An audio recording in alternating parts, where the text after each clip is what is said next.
وحبيبنا محمد بن عبد الله إمام المتقين الذي كان متواصل الأحزان دائم الفكرة ليست له راحة طويل السكت لا يتكلم في غير حاجة كلامه فصل لا فضول ولا تقصير ليس بالجافي ولا مهين يعظم النعمة وإن دقت لا يذم منها شيئا اللهم فأبلغه عنا السلام اذكرنا يا محمد عند ربك صلى الله على محمد صلى الله عليه وسلم.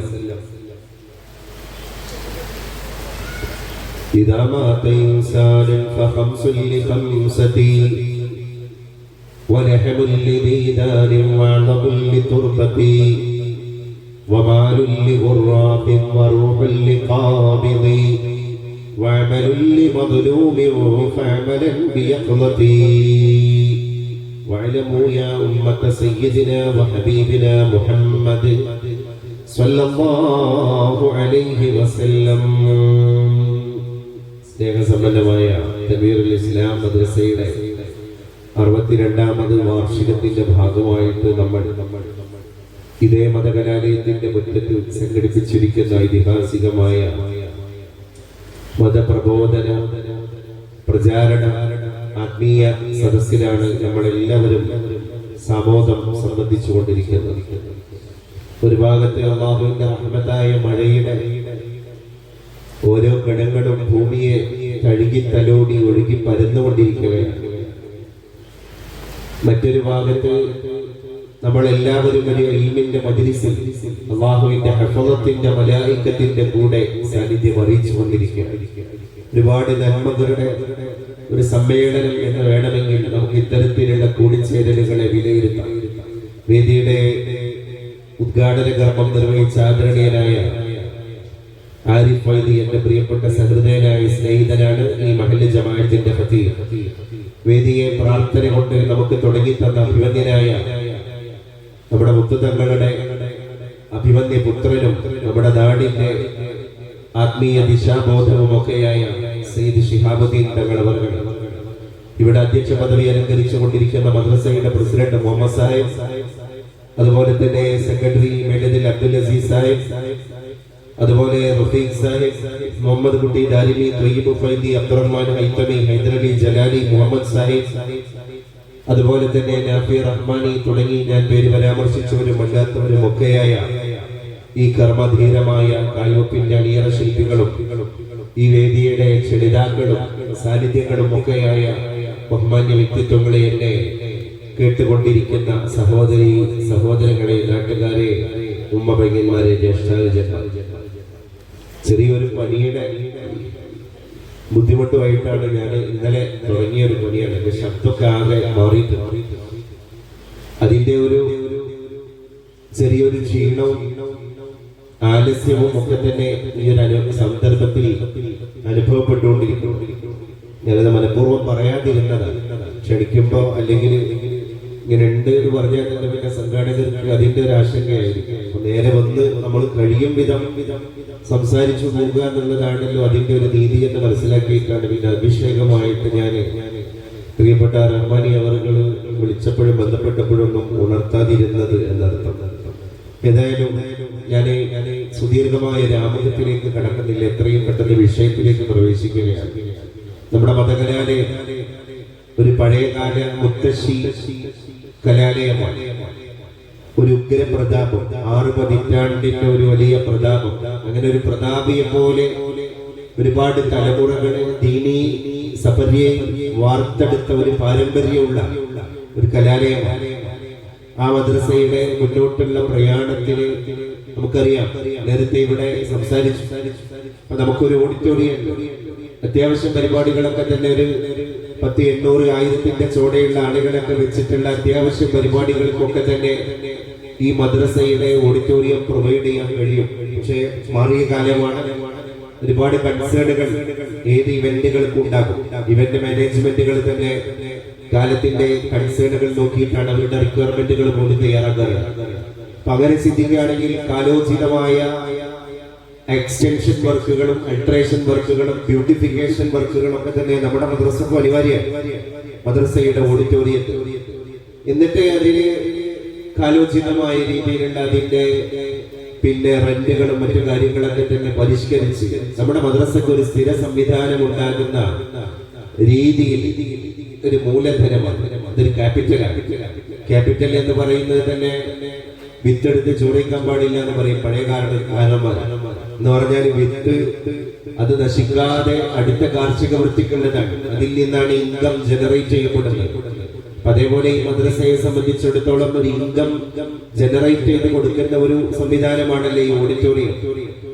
അതിനെ ഒന്നുകൂടി ഭംഗിയാക്കുക, കാലോചിതമായ പരിഷ്കാരങ്ങളൊക്കെ അതിലേക്ക് കൊണ്ടുവരിക, കുറച്ചുകൂടി അത് അട്രാക്റ്റീവ് ആക്കുക. പരിപാടികളൊക്കെ നടക്കുമ്പോൾ അതിനെ ഒരു ഇന്റീരിയർ ഡിസൈനും ഒരു എക്സ്റ്റീരിയർ ഡിസൈനും ഒക്കെ കൊടുത്തു കഴിഞ്ഞാൽ ആ പരിപാടിക്കാണെങ്കിൽ ഒരു കൊഞ്ചുണ്ടാവുമല്ലോ. നമ്മുടെ വീടാണെങ്കിൽ നമ്മൾ ചെയ്യൂലേ, നമ്മുടെ ലിവിംഗ് റൂം, നമ്മുടെ ഡൈനിങ് ഹാള്, നമ്മുടെ റിസപ്ഷൻ സെന്ററുകൾ, അപ്പൊ അവിടെയൊക്കെ നമ്മൾ അതിൻ്റെതായ വർക്കുകൾ ചെയ്യാറുണ്ട്.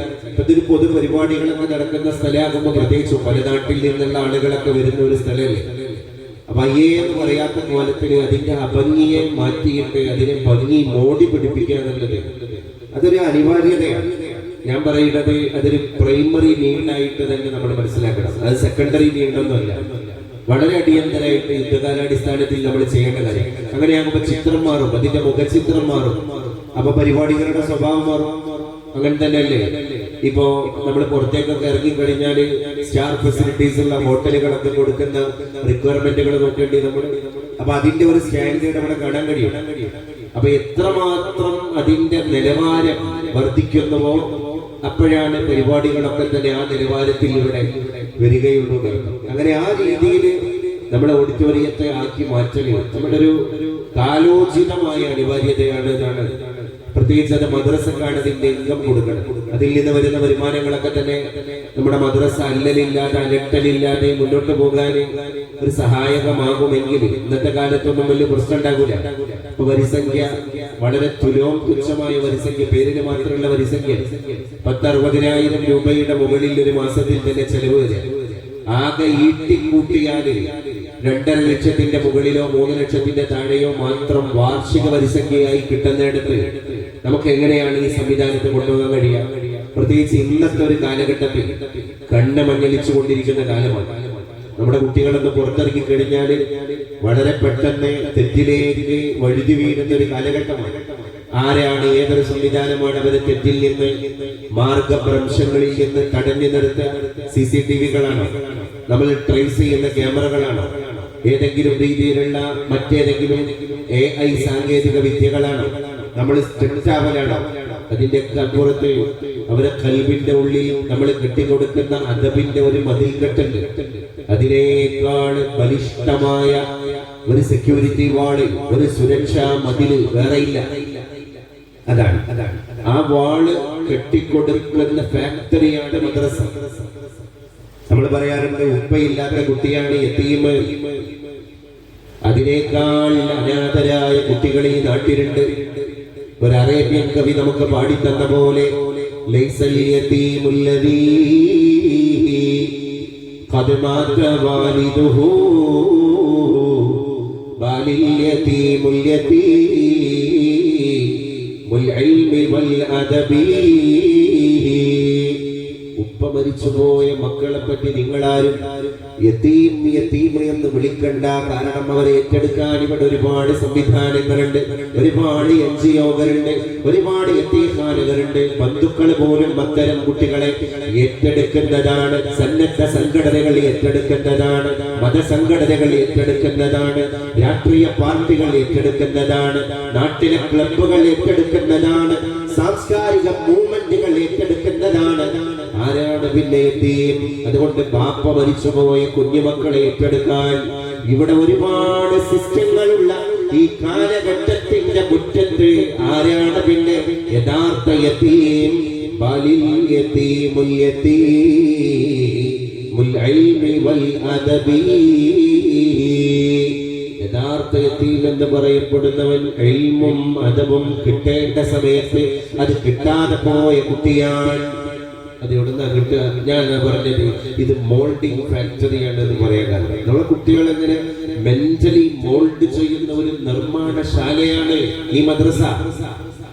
PSC പരീക്ഷകളുടെ റിസൾട്ട് വന്നു, UPSC പരീക്ഷയുടെ റിസൾട്ട് വന്നു, ഒരുപാട് റിസൾട്ടുകൾ വരികയാണ്. പക്ഷെ മദ്രസ പഠിപ്പിക്കുന്നത് മാനേഴ്സ് ആണ്, മദ്രസ പഠിപ്പിക്കുന്നത് മോറൽസ് ആണ്, മദ്രസ പഠിപ്പിക്കുന്നത് ഗുഡ് ഹാബിറ്റ്സ് ആണ്. മാനേഴ്സ് വേറൊന്ന് പഠിക്കാനാണ്. നമ്മളും ചിന്തിച്ചോ, അള്ളാഹുവിന്റെ റസൂലാകുന്ന മതപാഠശാലയിൽ വളർന്നു പോകുന്ന ഒരു സഹാബത്ത് പിന്നെ കാർക്കശ്യബോധം തൊട്ട് തീണ്ടാത്തവരാവാൻ മാനറല്ലേ? ലോകത്തെ ഏറ്റവും വലിയ അമല് ചെയ്ത വിശ്വാസി അവനും കാമിലായ മുഅ്മിനായിട്ടില്ല. ആരാണ് കാമിലായ മുഅ്മിൻ? അക്മലുൽ മുഅ്മിനീന ഈമാനൻ അഹ്സനുഹും അഖ്ലാഖാ. മുഅ്മിനീങ്ങളുടെ കൂട്ടത്തിൽ ഏറ്റവും പൂർണ്ണമായ ഈമാനുള്ളവൻ ആരാണെന്ന് നിങ്ങൾക്കറിയുമോ സഹാബ? അഹ്സനുഹും അഖ്ലാഖാ. സമ്പൽ സമൃദ്ധമായ സ്വഭാവ വൈശിഷ്ട്യമുള്ള ആളുകളാണ്. സ്വഭാവമാണത്ര ഈമാൻ കാമിലാകാനുള്ള ഹേതുകൾ. നമ്മളിങ്ങനെ വിചാരിക്കുകയാണ്, സ്വഭാവം നന്നായ ഈമാൻ പൂർത്തിയായോ? നിസ്കരിച്ചാൽ അക്മലുൽ മുഅ്മിൻ എന്ന് പറഞ്ഞില്ല. ഖുർആൻ റെസൈറ്റേഷൻ നടത്തിയവനെ പറ്റി അക്മലുൽ മുഅ്മിൻ എന്ന് പറഞ്ഞില്ല. ഹജ്ജ് ചെയ്തവനെ പറ്റി അക്മലുൽ മുഅ്മിൻ എന്ന് പറഞ്ഞില്ല. ആരാണ് ഈമാൻ കാമിലായ മുഅ്മിൻ? ആരാണ്? അഹ്സനുഹും അഖ്ലാഖാ.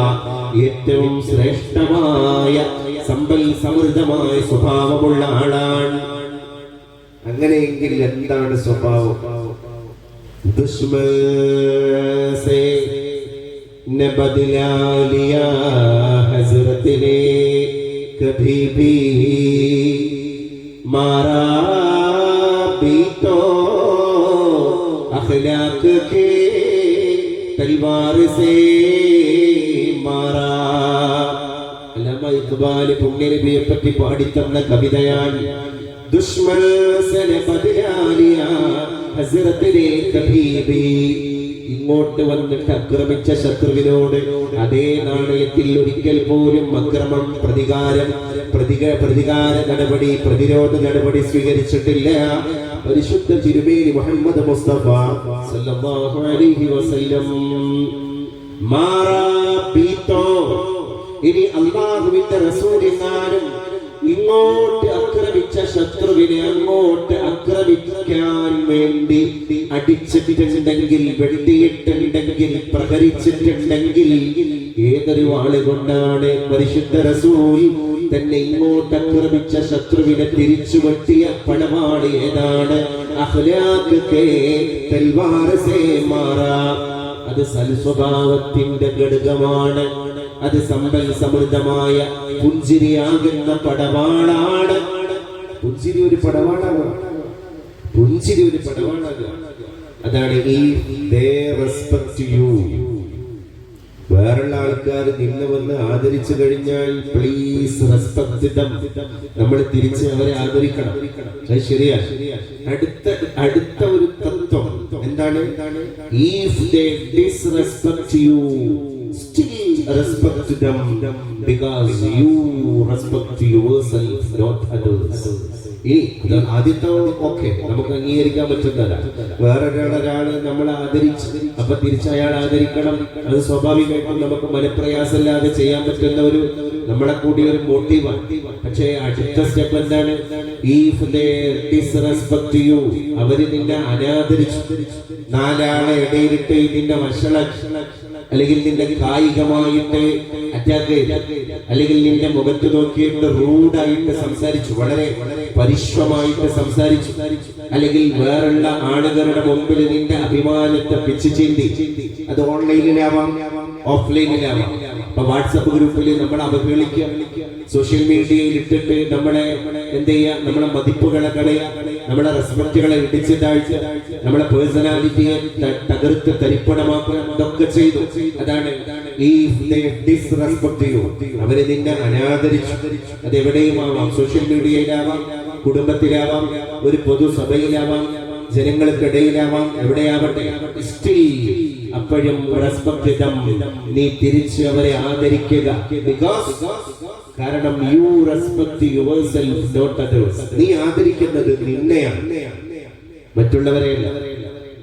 എങ്ങനെ വേറൊരാള് വന്നിട്ട് നമ്മൾ ആക്രമിച്ച നേരത്ത് അയാളെ നമ്മളെ ആദരിച്ചപ്പോ നമ്മൾ ആക്ച്വലി ആദരിച്ചത് ആരെയാണ്? നമ്മളെ ആക്രമിച്ച ആളെയല്ല, നമ്മളെയാണ്, നമ്മുടെ പേഴ്സണാലിറ്റിയെയാണ്.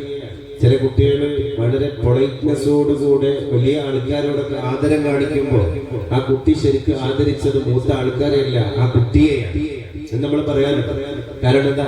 അപ്പോഴാണല്ലോ ആ കുട്ടി ആ കുട്ടിത്വത്തിന്റെ പ്രായത്തിൽ പതിഞ്ഞ പക്വതയില് വേറൊരാളെ ആദരിക്കുന്നത് കാണുമ്പോ, ആ കുട്ടി നല്ല സൗമ്യനായി ഇടപെടുന്നത് കാണുമ്പോ ആൾക്കാർ ചോദിക്കണം, ഏതാണ് ഈ കുട്ടി? ഇതാരുടെ മോനാണ്? ഏത് കുടുംബത്തിന്റെ സന്തതിയാണ്? ആർക്കൊക്കെ ആദരം കിട്ടി? ആദ്യം കുട്ടിക്ക് കിട്ടി, പിന്നെ ആ കുട്ടിയെ വളർത്തിയെടുത്ത ഉപ്പക്ക് കിട്ടി, ഉമ്മക്ക് കിട്ടി, ഗുരുനാഥന് കിട്ടി, എല്ലാത്തിനും കിട്ടുകയാണ്. അതാണ് അക്മലുൽ മുഅ്മിനീന ഈമാനൻ അഹ്സനുഹും അഖ്ലാഖാ. സത്യവിശ്വാസികളുടെ കൂട്ടത്തിൽ ഈമാൻ പൂർത്തിയായ ആള്, സ്വഭാവം നന്നായ ആളാണ്, സ്വഭാവം നന്നായ ആളാണ്. ഹുസ്നുൽ ഖുൽഖ് എന്താണ് റസൂലേ എന്ന് ഇത് പറഞ്ഞു കേട്ടപ്പോൾ ഒരു സഹാബി ചോദിക്കുകയാണ്. സഹാബിമാരോട് അല്ലാഹുവിന്റെ റസൂൽ മറുപടി പറഞ്ഞത് സഹാബിമാരോട് പറഞ്ഞെന്താണ്? അഹ്സനുഹും അഖ്ലാഖാ. ഹുസ്നുൽ ഖുൽഖുള്ള സ്വഭാവമുള്ള, നല്ല സ്വഭാവമുള്ള ആളാണ് ഏറ്റവും ഈമാൻ കാമിലായ ആള്. അപ്പൊ സ്വഹാബിക്ക് ഒരു ക്യൂരിയോസിറ്റി അറിയണല്ലോ. ജിജ്ഞാസുവായ സ്വഹാബി ചോദിക്കുകയാണ്, പുണ്യ നബിയേ, പരിശുദ്ധ ഗുരുവേ, ത്വഹാ റസൂലേ, എന്താണ് ഈ ഹുസ്നുൽ ഖുൽഖ്? നമുക്കുണ്ടാവില്ല അത് അറിയാനൊരു താല്പര്യം. ഈ സ്വഭാവം നന്നാവുക പറഞ്ഞ എന്താണ്? എല്ലായ്പ്പോഴും ഇങ്ങനെ ചിരിച്ചാൽ മതിയോ? സ്വഭാവം നന്നായ ഒരു മുഅ്മിൻ എന്ന് പറയുന്നത് ആരെയാണ്? അപ്പൊ അല്ലാഹുവിന്റെ റസൂല് 3 കാര്യങ്ങളാണ് പറഞ്ഞു കൊടുത്തത്. 3 കാര്യങ്ങൾ നമ്മൾ വളരെ ശ്രദ്ധിക്കേണ്ട ഒരു കാര്യമാണ്. 3 കാര്യങ്ങൾ. നമ്പർ 1, നിന്നെ ഖത്അ ചെയ്ത് നീയുമായും നിന്റെ കുടുംബമായിട്ടും ബന്ധത്തെ ഡിസ്കണക്ട് ചെയ്തവനെ, അവൻ ചെയ്ത ദ്രോഹത്തെ പറ്റി ആലോചിക്കുക പോലും ചെയ്യാതെ നിരുപാധികം നീ അങ്ങോട്ട് പോയിട്ട് ബന്ധത്തെ റീകണക്ട് ചെയ്യുക, പുനഃസ്ഥാപിക്കുക, അല്ലേ? അപ്പോഴേ നമ്മൾ പറയാം, അതിന് എന്നെ കിട്ടൂല. നമ്മുടെ ഉള്ളിൽ നിന്ന് വരുന്നൊരു വികാരമുണ്ട്, അതിന് എന്നെ കിട്ടൂല, അതിന് വേറെ ആളെ നോക്കിക്കോ എന്നൊക്കെ നമ്മൾ അറിയാതെ പറഞ്ഞു പോകുമല്ലോ. ഹുസ്നുൽ ഖുൽഖിന്റെ ആളായി നമ്മൾ മാറണമെങ്കിൽ അത് ചെയ്യണം. നമ്മളായിട്ട് ബന്ധം വേണ്ടാന്ന് പറഞ്ഞ് ബന്ധങ്ങൾ മുറിച്ചു കളഞ്ഞിട്ട് നമ്മളായിട്ടുള്ള ലോക്യത്തെ പിരിച്ചു കളഞ്ഞ ആളോട് നമ്മൾ അങ്ങോട്ട് പോയിട്ട് കണക്ഷൻ സ്ഥാപിച്ചെടുക്കുക. അത് അയാൾക്ക് ഏത് നമ്മളായിട്ട് ബന്ധം മുറിച്ച ആൾക്ക് ഈ ലോകത്ത് കിട്ടാൻ പോകുന്ന ഏറ്റവും വലിയ പണിഷ്മെന്റ്. എങ്ങനെയൊരു പണിഷ്മെന്റ് ആയിട്ട്? എന്നാലും ഞാൻ ഇത്രയും വലിയൊരു ദ്രോഹവും കടുങ്കയും കടുപ്പത്തിലുള്ള പിന്നെ ആക്രമണവും ഒക്കെ അവനോട് ചെയ്തിട്ട് അവൻ എനിക്ക് തിരിച്ചു തന്നത് നോക്ക് നിങ്ങൾ, എത്ര മാന്യമായ പ്രതികരണം. ആർക്കാ മാർക്ക് കിട്ടിയത്? അപ്പൊ നമ്മളായിട്ട് ബന്ധം ഡിസ്കണക്ട് ചെയ്ത ആ ബന്ധുവിന്റെ വീട്ടിലേക്ക് നമ്മൾ കയറി ചെല്ലുന്നതോടുകൂടെ, അയാളെ നമ്മൾ ആദരിക്കുന്നതോടുകൂടെ ആക്ച്വലി നമ്മൾ ആദരിക്കുന്നത് ആരെയാണ്? നമ്മളെയാണ്. You respect yourself. അതാണ് മാറാബിതോ അഖ്ലാഖ് കേ തൽവാർ സേ മാറാ. പുണ്യ നബി അടിച്ചിട്ടുണ്ട്, വെട്ടിയിട്ടുണ്ട്, പ്രഹരിച്ചിട്ടുണ്ട്. എന്തുകൊണ്ടാ വെട്ടിയത്? അഖ്ലാഖ് കേ തൽവാർ. സ്വഭാവത്തിന്റെ ഒരു പടവാള് പുണ്യ റസൂലിന്റെ മുഖത്തുണ്ടായിരുന്നു. അത് പുഞ്ചിരിയാണ്, തബസ്സും, മുസ്കുറാഹത്ത്. അവിടുത്തെ പുഞ്ചിരിയാണ് അവിടുത്തെ ഏറ്റവും വലിയ തബസ്സും, അവിടുത്തെ പടവാള്. 2 അധരങ്ങൾ ഇങ്ങനെ വിടരുമ്പോഴാണ് സ്നേഹത്തിന്റെ പ്രപഞ്ചത്തിന്റെ വാതിൽ തുറക്കുന്നത് എന്ന് അഹിംസയുടെ വക്താവായ ഇന്ത്യ മഹാരാജ്യത്തിന്റെ രാഷ്ട്രപിതാവായ ഗുജറാത്തിലെ കത്തിയാവാറിലെ പോർബന്തറിൽ ജനിച്ചുപോയ മഹാത്മജി മോഹൻദാസ് കരംചന്ദ് ഗാന്ധി നമ്മളെ പഠിപ്പിക്കുകയാണ്. ഗാന്ധിജി, ബാപ്പുജി പറഞ്ഞത്, 2 ചുണ്ടുകൾ വിടർന്നു കഴിഞ്ഞാൽ, നിങ്ങളുടെ അധരങ്ങൾ മറ്റൊരാളെ കാണുമ്പോൾ ഒന്ന് വികസിച്ചു കഴിഞ്ഞാൽ അവിടെ സ്നേഹത്തിന്റെ ഒരു പുതിയ കവാടം തുറക്കുകയാണ്. പിന്നെ ദുരൂഹതയില്ലല്ലോ. അതുകൊണ്ടാണ് 1400 വർഷം മുമ്പ് അല്ലാഹുവിന്റെ റസൂല് പറഞ്ഞത്, തബസ്സുമുക സ്വദഖ. നീ മറ്റൊരുത്തരെ വഴിയിൽ വെച്ച് കാണുമ്പോൾ ജസ്റ്റ് എ സ്മൈൽ, അവന്റെ മുഖത്ത് നോക്കി ഒന്ന് ചിരിക്കൽ, അതൊരു ആറ്റോമിക് ഹാബിറ്റാണ്. ജെയിംസ് ക്ലിയറിന്റെ ഒരു പുസ്തകം, നമ്മൾ വായിക്കേണ്ട പുസ്തകമാണ്, നിർബന്ധമായിട്ട് നമ്മൾ വായിക്കേണ്ട പുസ്തകമാണ് ജെയിംസ് ക്ലിയറിന്റെ അറ്റോമിക് ഹാബിറ്റ്സ്. 20 മില്യൺ കോപ്പിയുടെ മുകളിൽ വിറ്റഴിക്കപ്പെട്ട ലോകത്തെ ഏറ്റവും വലിയ ബെസ്റ്റ് സെല്ലറാണ് ഈ പുസ്തകം. എന്താണ് ഇതിന്റെ പേര്? Atomic habits. അറ്റം എന്ന് പറഞ്ഞാൽ കണിക.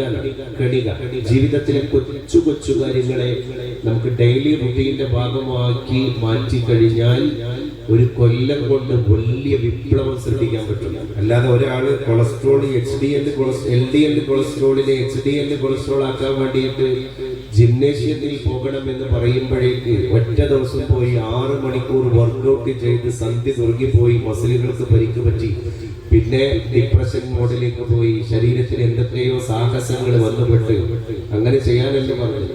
ദീനുമായി ബന്ധപ്പെട്ട ചില കാര്യങ്ങളെ പറ്റി കേൾക്കുമ്പോൾ അന്ന് രാത്രി ഞാൻ ഇനി ഉറങ്ങണ പ്രശ്നമേ ഇല്ല, നേരം വെളുക്കുമ്പോൾ ഉറക്കൊഴിക്കാൻ, അടുത്ത ദിവസം മുതൽ ഈ ശൈലിയൊന്നുമില്ല. അള്ളാഹ്ക്ക് അതിനേക്കാളൊക്കെ ഇഷ്ടം എന്താ? റസൂലുള്ളാഹി സ്വല്ലല്ലാഹി അലൈഹി വസല്ലം നമ്മളോട് പറഞ്ഞു, അഹബ്ബുൽ അഅമാലി ഇലല്ലാഹി അദ്വമുഹാ വഇൻ ഖല്ല. അള്ളാഹ്ക്ക് ഏറ്റവും ഇഷ്ടം നമ്മൾ സ്ഥിരമായിട്ട് ഡെയിലി റുട്ടീന്റെ ഭാഗമായിട്ട് കൊണ്ടുപോകുന്ന കൊച്ചു കൊച്ചു കാര്യങ്ങൾ. എന്ന് പറഞ്ഞാൽ എന്താ? അത് കണിക, കൊച്ചു ആണെങ്കിലും വളരെ ചെറുതാണെങ്കിലും ശരി. അതിന്റെ ഇടയിൽ ജെയിംസ് ക്ലിയറിന്റെ അറ്റോമിക് ഹാബിറ്റ്സ് അതിൽ അദ്ദേഹം പറയുന്നത്, നിങ്ങള് ഒരു 3 ദിവസം 3 പുഷപ്പ് ഡെയിലി ചെയ്യുകയാണെങ്കിൽ ഒരു കൊല്ലം കൊണ്ട് ആ പുഷപ്പ് ഒരു ദിവസം നിർത്തുന്നില്ല. നമുക്കൊരു റിസ്ക് ഇല്ലാത്ത കാര്യമാണ്. ഒന്ന് പുഷപ്പ് ചെയ്യാം, ഒന്ന് ജോഗിങ് ചെയ്യാം, അല്ലെ ഒന്ന് വാമപ്പ് ചെയ്യാം. 5 മിനിറ്റ് അതിനു വേണ്ടി ചെലവാക്കുന്നുള്ളൂ. എങ്കിൽ പോലും അത് 365 ദിവസം ചെയ്യുമ്പോണ്ടാകുന്ന മാറ്റം നിങ്ങളുടെ ബോഡിയിൽ എത്രയായിരിക്കും? മെന്റലി ഫിസിക്കലി നിങ്ങൾ ആകെ ചേഞ്ച് ആയിട്ടുണ്ടാകും. അപ്പൊ മൈന്യൂട്ടായ കാര്യങ്ങൾ പ്രാധാന്യം കൊടുക്കണം. അത് ഡെയിലി ചെയ്യാം. 10 മിനിറ്റ് കൊണ്ട് തീർക്കാൻ പറ്റും. പക്ഷെ അതിൽ കോംപ്രമൈസ് ഇല്ല. എന്ത്?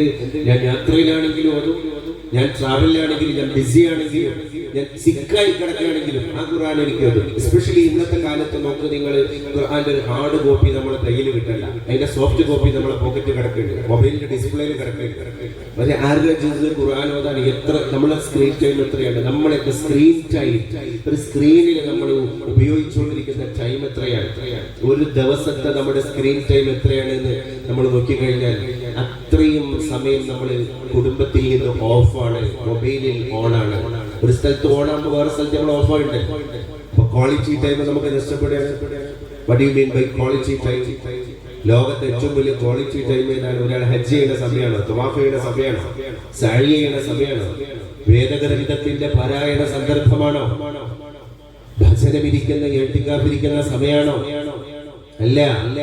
അല്ലാഹു തആല ബന്ധങ്ങളെ ഹലാലാക്കി കൊടുത്ത ആണും പെണ്ണും ഭാര്യയും ഭർത്താവും തമ്മിൽ മുഖത്തോട് മുഖം നോക്കി സ്ക്രീൻ ഇല്ലാതെ സ്ക്രീൻ ഓഫ് ചെയ്ത് മുഖം ഓൺ ചെയ്ത് ഹൃദയം ഓൺ ചെയ്ത് സംവദിക്കുന്ന സംവേദനം, സംസാരിക്കുന്ന സംസാരം, അതാണത്രേ ക്വാളിറ്റി ടൈം. ക്വാളിറ്റി ടൈം കുറഞ്ഞത് കൊണ്ടാണ് ലോകത്തിൽ സങ്കീർണതകൾ വർദ്ധിച്ചത്. പിന്നെ എല്ലായിടത്തും ദുരൂഹതയാണ്, പിന്നെ എല്ലായിടത്തും സംശയങ്ങളാണ്. ഇന്നിപ്പോ മേക്കപ്പ് ചെയ്ത് പോകാൻ കഴിയുന്നില്ല. ഫാമിലി മേക്കപ്പ് ചെയ്ത് പോകാൻ കഴിയില്ല. എല്ലാവർക്കും ഓരോ കൺസേൺ, എല്ലാവർക്കും ഓരോ തിരക്ക്. അതുകൊണ്ട് ഒരു കാര്യത്തിൽ ഫോക്കസ് ചെയ്യാൻ കൽബിന് സാധിക്കുന്നില്ല. ഈ വാട്സപ്പ്, ഫേസ്ബുക്ക്, ട്വിറ്റർ, ഇൻസ്റ്റ ഒക്കെ വരുന്നതിന് 1400 വർഷങ്ങൾക്ക് മുമ്പ് അല്ലാഹുവിന്റെ റസൂൽ ഖുർആൻ ഓതി കേൾപ്പിച്ചിട്ടുണ്ട് സഹാബത്തിനോട്. മാ ജഅലല്ലാഹു ലിറജുലിൻ മിൻ ഖൽബൈൻ. ഒരു മനുഷ്യന് ഒരു കൽബ് കൊടുത്തിട്ടുണ്ട്. നമ്മുടെ ഹൃദയത്തിൽ ഒരു സമയത്ത് ഒരു ചിന്തയെ വരുള്ളൂ, ഒരു കാര്യത്തിലെ ഫോക്കസ് ചെയ്യാൻ കഴിയുള്ളൂ. ഒരുപാട് കാര്യത്തിൽ മനുഷ്യന് ഫോക്കസ് ചെയ്യാൻ കഴിയില്ല. 2 കൽബ് ഒരാൾക്ക് ഒരു സമയം പഠിച്ചോ കൊടുത്തിട്ടില്ല. അപ്പൊ കൽബ് മുഴുവൻ ഫോക്കസ് ചെയ്യുന്നത് എന്തിനെയാണ്? അടുത്താണ് എലോൺ മസ്കിനോട് ഒരാൾ വന്ന് ചോദിക്കേണ്ടത്.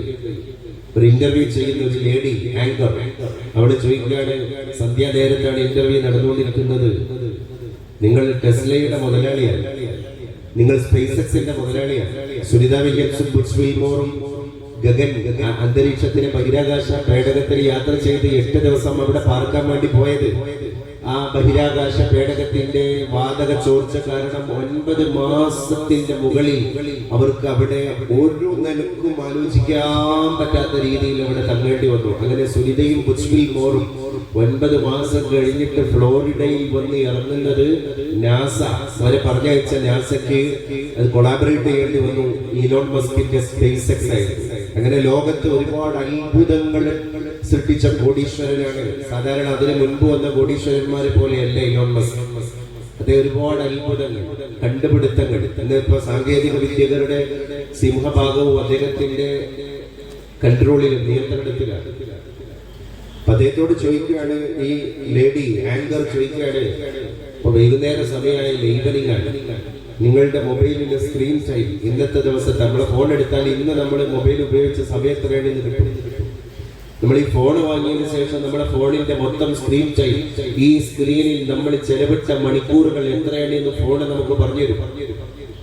ഇന്നത്തേതെടുത്ത് പരിശോധിക്കാൻ എനിക്ക് നിങ്ങൾ സാവകാശം തരുമോ എന്ന് ആ ലേഡി ചോദിച്ചപ്പോ അദ്ദേഹം യാതൊരു അമാന്തതയും ആലസ്യവും ഉദാസീനതയും ഒന്നും ഇല്ലാതെ നേരെ കൊടുക്കുകയാണ്. അവരത് ചെക്ക് ചെയ്ത് നോക്കുമ്പോ 3-4 മിനിറ്റ് മാത്രമാണ് ഒരു ദിവസത്തെ സ്ക്രീൻ.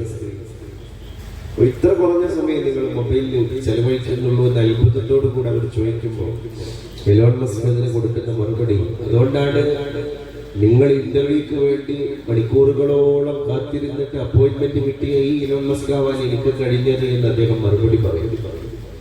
ലോകത്ത് അച്ചീവ്മെന്റുകൾ വെറുതെ ഉണ്ടാകുന്ന ഒരു സാധനമാണ്.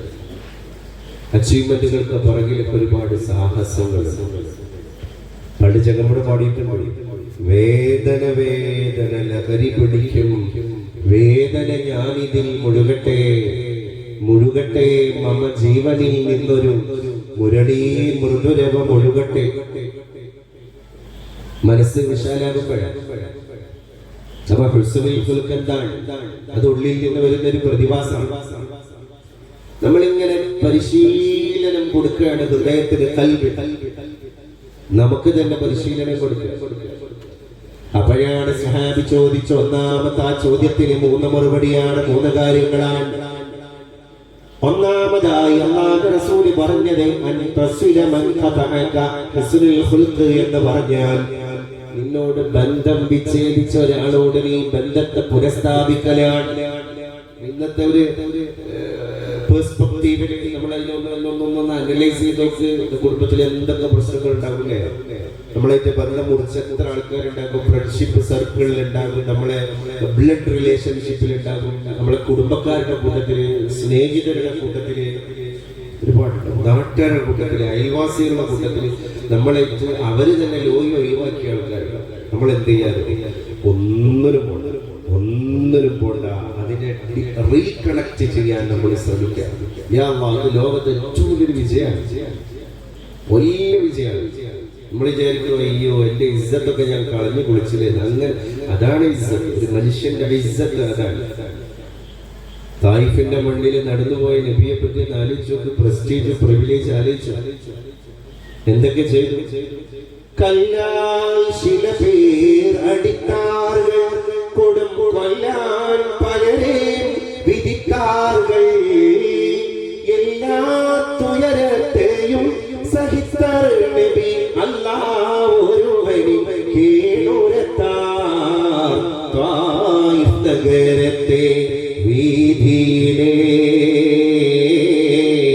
തിങ്കൾ ത്വഹാ റസൂൽ നബി നടക്കയിലേ, പാപികൾ ചെയ്ത കൊടുമയിലേ, പാപികൾ ചെയ്ത കൊടുമയിലേ, ഉങ്ങൾ പാത്താറ് നെഞ്ചും തുടിക്കേതമ്മ, കങ്കൾ കണ്ണീരെ വടിക്കേതമ്മ, കങ്കൾ കണ്ണീരെ വടിക്കേതമ്മ. തമിഴിലുള്ള വളരെ പ്രശസ്തമായ ഒരു ഗാനമാണത്. തായിഫിന്റെ മണ്ണിലൂടെ കടന്നു പോകുന്ന പരിശുദ്ധ റസൂലിനെ ഭ്രാന്തന്മാരെ കൊണ്ട് കൂക്കി ഒളിപ്പിക്കുകയാണ്, കൊച്ചുകുട്ടികളെ കൊണ്ട് കല്ലെറിയിപ്പിക്കുകയാണ്. അവിടുത്തെ പാതാരവിന്ദങ്ങളിൽ നിന്ന് രക്തം ധാരധാരയായിട്ട് നിർഗളിക്കുകയാണ്. ആ സമയത്ത് പരിശുദ്ധ പ്രവാചക തിരുമേനി പോയിട്ട് ഇരിക്കുകയാണ്. ഒരു ഭാഗത്ത് മോഹാലാസ്യപ്പെട്ടു പോയി വീഴുകയാണ്, ബോധരഹിതനാവുകയാണ്. ആരുടെ കാലിൽ നിന്നാണ് ചോര പൊടിഞ്ഞത്? ആരാണ് ഇവിടെ ഇത്രയും വലിയ വിമർശനങ്ങൾ ഏറ്റുവാങ്ങിയത്? ലോകത്തിന്റെ ഒരു നേതാവും ജേതാവും ഏറ്റുവാങ്ങേണ്ട പൂമാലകളെ കൊണ്ടുള്ള സ്വീകരണങ്ങൾക്ക് പകരം ഒരുപാട് മുദ്രാവാക്യങ്ങളെ കൊണ്ടുള്ള പിൻബലങ്ങൾക്ക് പകരം ഒരു നായകനെ എതിരേറ്റത് അഭിഷേകങ്ങളും കല്ലേറുകളുമാണ്. എന്നിട്ടും അല്ലാഹുവിന്റെ റസൂൽ അവിടെ ദുആ ചെയ്യാണ്, പുണ്യ നബിയേ, ജിബ്രീലാണ് ഈ വന്നിരിക്കുന്നത്, എനിക്ക് തന്നെ എന്റെ കൈ വറച്ചു പോകുന്നുണ്ട് നബിയേ. അങ്ങയെ ഇങ്ങനെ ആക്രമിച്ച ദുഷ്ടന്മാരെ വെറുതെ വിടാൻ പറ്റൂല നബിയേ. അല്ലാഹുവിന്റെ സമ്മതമുണ്ട്, അങ്ങയുടെ സമ്മതം കൂടിയുണ്ടെങ്കിൽ ഈ രണ്ട് പർവ്വതങ്ങൾക്കിടയിലിട്ടിട്ട് അങ്ങയെ ആക്രമിച്ച ജനതയെ ഞാൻ നശിപ്പിക്കാം നബിയേ എന്ന് ജിബ്രീൽ അലൈഹിസ്സലാത്തു വസ്സലാം ഒഴിയുമ്പോ വിശ്വഗുരുവിന്റെ മറുപടി അല്ലേ? സഹാബി വന്നാണ്ട് റസൂലുള്ളാഹിക്ക് എന്താണ് നബിയേ എന്ന് ചോദിക്കുമ്പോൾ അല്ലാഹുവിന്റെ റസൂല് കൊടുക്കുന്ന മറുപടിയിൽ ആധികാരികത ഉണ്ട്, ചെയ്യാത്തതല്ല പറയുന്നത്. എന്താണ് അവിടെ അല്ലാഹുവിന്റെ റസൂല് ദ്വാരന്നത്? കൈ രണ്ടും ഉയർത്തിയപ്പോൾ ജിബ്രീൽ പോലും തെറ്റിദ്ധരിച്ചു പോയി. ജിബ്രീൽ അലൈഹിസ്സലാം പറഞ്ഞതെന്താൽ, അങ്ങൊന്ന് യെസ് സമ്മതം കൂടിയായി ഈ രണ്ട് മലകളെ ഞാൻ ഇങ്ങനെ അടുപ്പിച്ചിട്ട് അതിന്റെ ഇടയിലിട്ടിട്ട് അവരെ നശിപ്പിക്കുന്നതാണ് നബിയെ. ജിബ്രീൽ അലൈഹിസ്സലാമിന് മറുപടി പറയുന്നതിന് പകരം അല്ലാഹുവിന്റെ റസൂൽ രണ്ട് കക്ഷത്തിന്റെയും കൈവെള്ള കാണുന്ന മാത്രയിൽ അല്ലാഹുവിന്റെ ദർബാറിലേക്ക് കൈ രണ്ടും ഇങ്ങനെ നീട്ടിയിട്ട് ദുആ ചെയ്യാൻ പോവാൻ ജിബ്രീൽ അലൈഹിസ്സലാം ഒരു വേള തെറ്റിദ്ധരിച്ചു.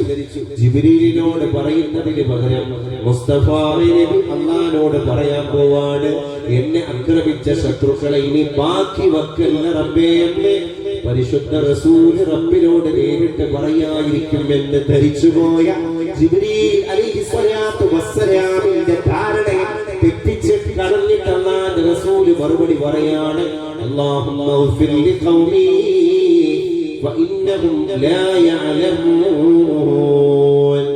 അല്ലാഹുവേ തമ്പുരാനേ, എന്റെ സമുദായത്തിന് എന്റെ സമൂഹത്തിന് നീ പൊറുത്തു കൊടുക്കണേ അല്ലാഹ്.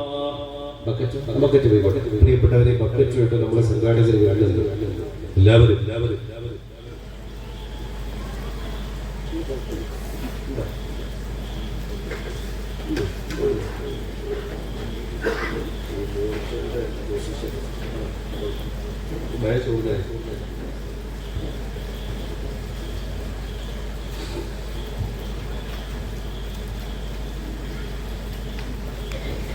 അപ്പൊ നമ്മളത് ചിന്തിച്ചോ, ആ ഒരു സമയത്ത് അങ്ങനെ പറയാൻ കഴിയാണല്ലേ?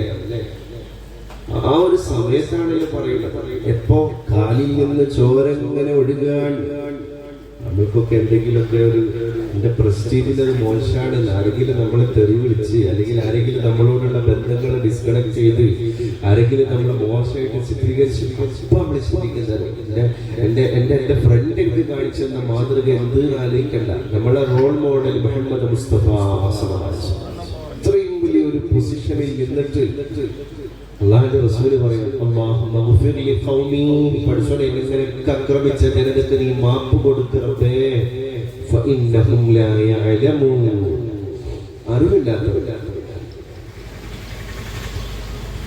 അതാണ് രണ്ടാമത് അല്ലാഹുവിന്റെ റസൂല് പറഞ്ഞത്, വതുഅതി മൻ ഹറമക.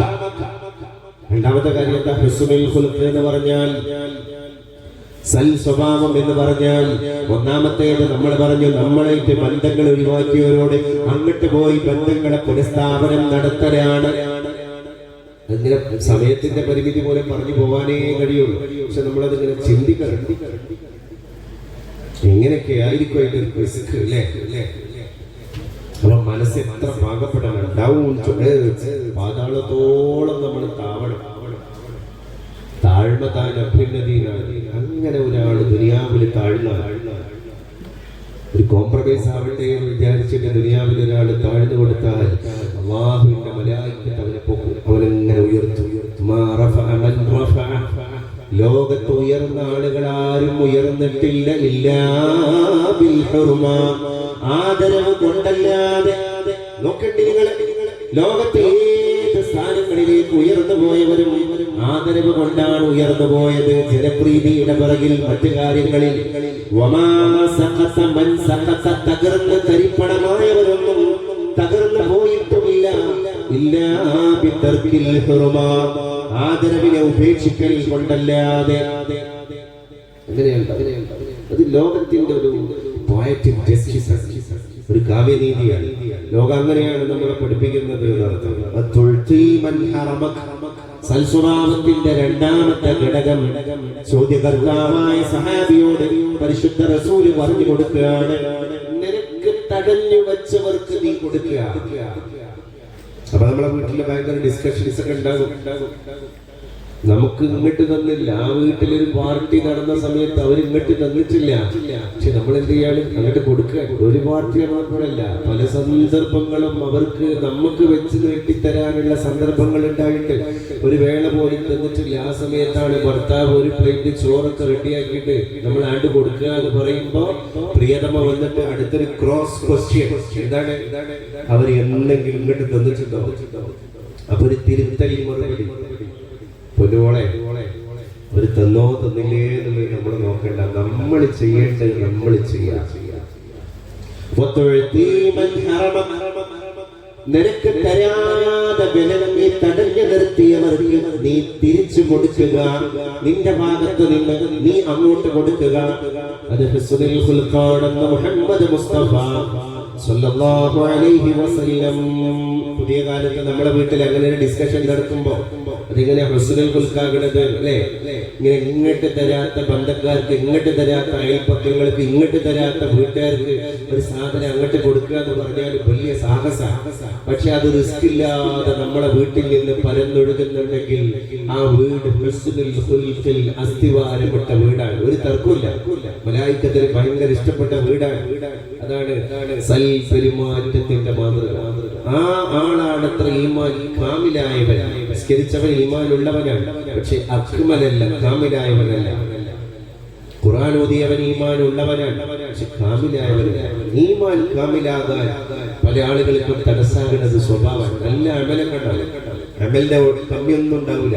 സുന്നത്ത് ഓമ്പെടുത്തിട്ടുണ്ടാകും, ഖുർആൻ ഭയങ്കരമായിട്ട് ഖുർആൻ ഓതുണ്ടാകും, ബാക്കി എല്ലാ നന്മകളും ഉണ്ടാകും. സ്വഭാവത്തുമ്മലാണ് റിമാർക്ക് വരാറുള്ളത്. സ്വഭാവം മാത്രം ശ്രദ്ധിച്ചാലും സിറാത്ത് പാലം വളരെ പെട്ടെന്ന് കടക്കാൻ കഴിയുന്ന അതിലേക്ക് അർത്ഥം. മൂന്നാമതായി അല്ലാഹുവിന്റെ റസൂൽ പറയാൻ ഹുസ്നുൽ ഖുൽഖ് എന്താണ് നബിയേ? അതൊന്ന് നിർവചിച്ചു തരൂ നബിയേ. നാളെ മുതൽ ഞങ്ങൾക്ക് ഹുസ്നുൽ ഖുൽഖ് ജീവിതത്തിൽ അനുധാവനം ചെയ്യാനാണ്, അത് പകർത്താനാണ്, അത് ഞങ്ങളുടെ ചിട്ടയാക്കാനാണ് നബിയേ എന്ന ചോദ്യം ചോദിച്ച സഹാബിയോട് മൂന്നാമതായി ഹുസ്നുൽ ഖുൽഖിന്റെ മാതൃക പറഞ്ഞു കൊടുക്കാണ് റസൂൽ സല്ലല്ലാഹു അലൈഹി വസല്ലം. വതഅഫു അമ്മൻ ളമക, നിന്നെ ആക്രമിച്ച ഒരു മനുഷ്യനെ വിതൗട്ട് എനി കണ്ടീഷൻ, ഒരു ക്രൈറ്റീരിയ കൂടാതെ നീ മാപ്പ് കൊടുക്കലാണ്. എന്നെ അറ്റാക്ക് ചെയ്ത് ആക്രമിച്ചു അല്ലേ? മാനസിക ആക്രമമാകാം, ഫിസിക്കലി ഉള്ള അറ്റാക്ക് ആവാം, ഇതാവാം. പക്ഷെ നമ്മൾ എന്ത് ചെയ്യുന്നില്ല? പകരം വീട്ടുന്നില്ല. ഇവിടെ വെച്ച് പകരം വീട്ടുന്നില്ല, മാപ്പ് കൊടുക്കുക. ഗാന്ധിജിയെ വരയ്ക്കാൻ നല്ല സുഖമാണ്. എ.വി. കൃഷ്ണവാര്യരുടെ കവിത. ഗാന്ധിജിയെ വരയ്ക്കാൻ നല്ല സുഖമാണ്, ഒരു വരയിട്ടാൽ മതി. ഗാന്ധിജിയെ പോലെ വസ്ത്രം ധരിക്കാൻ അതിലേറെ സുഖമാണ്, ഉടുത്ത വസ്ത്രം അഴിച്ചിട്ടാൽ മതി. കൃഷ്ണവാര്യരുടെ കവിത. നമ്മൾ വിചാരിക്കും ഉടുത്ത വസ്ത്രം അഴിച്ചിട്ടാൽ നഗ്നനാവൂലേ? അതെ, half naked fakir of India എന്ന് വിൻസ്റ്റൺ ചർച്ചിൽ പറഞ്ഞ ഗാന്ധിജി ഇന്ത്യയുടെ അർദ്ധനഗ്നനായ ഒരു ഫക്കീർ. പക്ഷെ കൃഷ്ണവാര്യർ ഉദ്ദേശിച്ച കവിതയിലെ ഉടുത്ത ഡ്രസ്സ് അഴിച്ചിട്ടാൽ മതി എന്ന് പറഞ്ഞാൽ അതിന്റെ മായന പറയാണ്. അതേതാണ്? നമ്മളൊക്കെ ധരിച്ച ഡ്രസ്സ് അഹങ്കാരത്തിന്റെ ഒരു മേൽ വസ്ത്രം, സ്വാർത്ഥതയുടെ മേൽ വസ്ത്രം, അഡ്ജസ്റ്റ്മെന്റിന് ഒരു ഒട്ടുക്കും ചാൻസ് കൊടുക്കാത്ത മേൽവസ്ത്രം അതൊക്കെ അഴിച്ചിട്ടാൽ നിങ്ങൾക്ക് സാക്ഷാൽ മഹാത്മജിയാവാമെന്ന് അദ്ദേഹം പറഞ്ഞു. അപ്പൊ ഗാന്ധിജിയെ വരയ്ക്കാൻ നല്ല സുഖമാണ്. ഒരു വര വരച്ചാൽ മതി. ഗാന്ധിജിയെ പോലെ വേഷം ധരിക്കാൻ അതിലേറെ സുഖമാണ് ഉടുത്ത വസ്ത്രം അഴിച്ചിട്ടാൽ. അഹങ്കാരത്തിന്റെ വസ്ത്രം അഴിച്ചിടുക, ഭൂങ്ങിന്റെ, ഡർബിന്റെ, ലോകത്തിന്റെ ഈ വസ്ത്രങ്ങൾ, മോഹത്തിന്റെ എല്ലാം അഴിച്ചിട്ട് കഴിഞ്ഞാൽ ഒരു പച്ചയായ മനുഷ്യനെ കാണാൻ പറ്റുള്ളൂ. ട്രാൻസ്പാരൻസി ഉള്ള, സുതാര്യതയുള്ള മനുഷ്യൻ. അത് നമ്മളെ വീട്ടിലൊക്കെ ഉണ്ടായിരുന്നു പച്ചയായ കുറെ മനുഷ്യന്മാർ. അത് നമ്മളെ ജീവിക്കാൻ പഠിപ്പിച്ചു. അതുകൊണ്ട് അന്നത്തെ കുട്ടികളെ പറയും, എൻ്റെ ഉപ്പയും ഉമ്മയും എന്നെ ജീവിക്കാൻ പഠിപ്പിച്ചിരുന്നു, സമ്പാദിക്കാൻ പഠിപ്പിച്ചിട്ടില്ലെങ്കിലും. ഇന്നത്തെ കുട്ടി പറയുന്നതിന്റെ നേരെ ഉൾട്ടാ. ഇന്നത്തെ കുട്ടികളെ പറയുന്നത് എന്താണ്? എൻ്റെ ഉപ്പയും ഉമ്മയും എന്നെ ജീവിക്കാൻ പഠിപ്പിച്ചിട്ടില്ലെങ്കിലും സമ്പാദിക്കാൻ പഠിപ്പിച്ചു. എങ്ങനെയെങ്കിലും സബ്സ്ക്രൈബേഴ്സ് ഉണ്ടാക്കാൻ, എങ്ങനെയെങ്കിലും ലൈക്കുകളെ വാങ്ങിക്കുക. അത് ശിരോവസ്ത്രം ശിരസിൽ നിന്ന് തോളിലേക്ക് ഇറക്കിയിട്ടാണെങ്കിൽ അതിന്റെ പേരിലേക്ക് 2 സബ്സ്ക്രൈബേഴ്സ് കിട്ടുകയാണെങ്കിൽ കിട്ടട്ടെ മോളെ. നിന്റെ പേരിൽ പ്രത്യേകമായിട്ട് നമ്മൾ തുടങ്ങിയ അക്കൗണ്ട് അല്ലേ, അതിലേക്ക് ഡോളർ വരട്ടെ. കൺസേൺ പണം മാത്രമാവുക. അപ്പൊ പിന്നെ ലോകത്ത് വേറെ ഒരു ലക്ഷ്യം ഉണ്ടാവില്ല. ഒരാളെ സ്വീകരിക്കുമ്പോൾ ആ കണ്ടീഷനോട് കൂടെ ആളെ സ്വീകരിക്കുക അല്ലേ. നോക്ക് നിങ്ങൾ, ആ പുകമറയിൽ ഇങ്ങനെ ജീവിക്കുമ്പോൾ എന്ത് രസം ഉണ്ടാവും. മനുഷ്യന് സുതാര്യമായിട്ട് ഒരാളെ സൽക്കരിക്കാൻ കഴിയും. ഒരാളോട് കണ്ടീഷനുകളില്ലാതെ സംസാരിക്കാൻ കഴിയും? ഇല്ല. അവയെല്ലായിടത്തൊരു പുകമറ ഉണ്ടാവും. അപ്പൊ മനുഷ്യൻ അഭിനയിച്ചു തീർക്കുകയാണ്. അഭിനയങ്ങൾക്കല്ലേ ഇസ്ലാം പ്രാധാന്യം കൊടുത്തത്. പച്ചയായ മനുഷ്യനാണ്. പച്ച നമ്മള് എന്ത് ചെയ്യാ? അകത്ത് പത്തിയും പുറത്ത് കത്തിയും അല്ലാത്ത ഒരാളാവാം. അങ്ങനെ ജീവിക്കാൻ അഷ്റഫുൽ ഖൽഖ് സ്വല്ലല്ലാഹു അലൈഹി വസല്ലം നമ്മളെ ബോധ്യപ്പെടുത്തുകയാണ്. അപ്പൊ എല്ലാവരും കാണാൻ കഴിയണം. അബ്ദുല്ലാഹി ഇബ്നു മസ്ഊദ് റളിയല്ലാഹു അൻഹു ഒരു കാല് വണ്ണം കുറഞ്ഞ ഒരു അംഗപരിമിതനായ സഹാബിയായിരുന്നു. ഭിന്നശേഷിക്കാരനായ സഹാബിയായിരുന്നു. ഒരു കാല് വളരെ ചെറിയ കാലായിരുന്നു. ആ ഇബ്നു മസ്ഊദ് തങ്ങളാണ് ശാസ്ത്രലോകത്തിന്റെ തെളിയിച്ച ഒരു വളരെ ബൃഹത്തായ ഔഷധ മൂല്യങ്ങളൊക്കെ, ഗുണങ്ങളൊക്കെ, വിശേഷണങ്ങളൊക്കെ ഉള്ള ഒരു സസ്യമാണല്ലോ ഒലിപ്പറമ്പിലെ അറാക്ക്.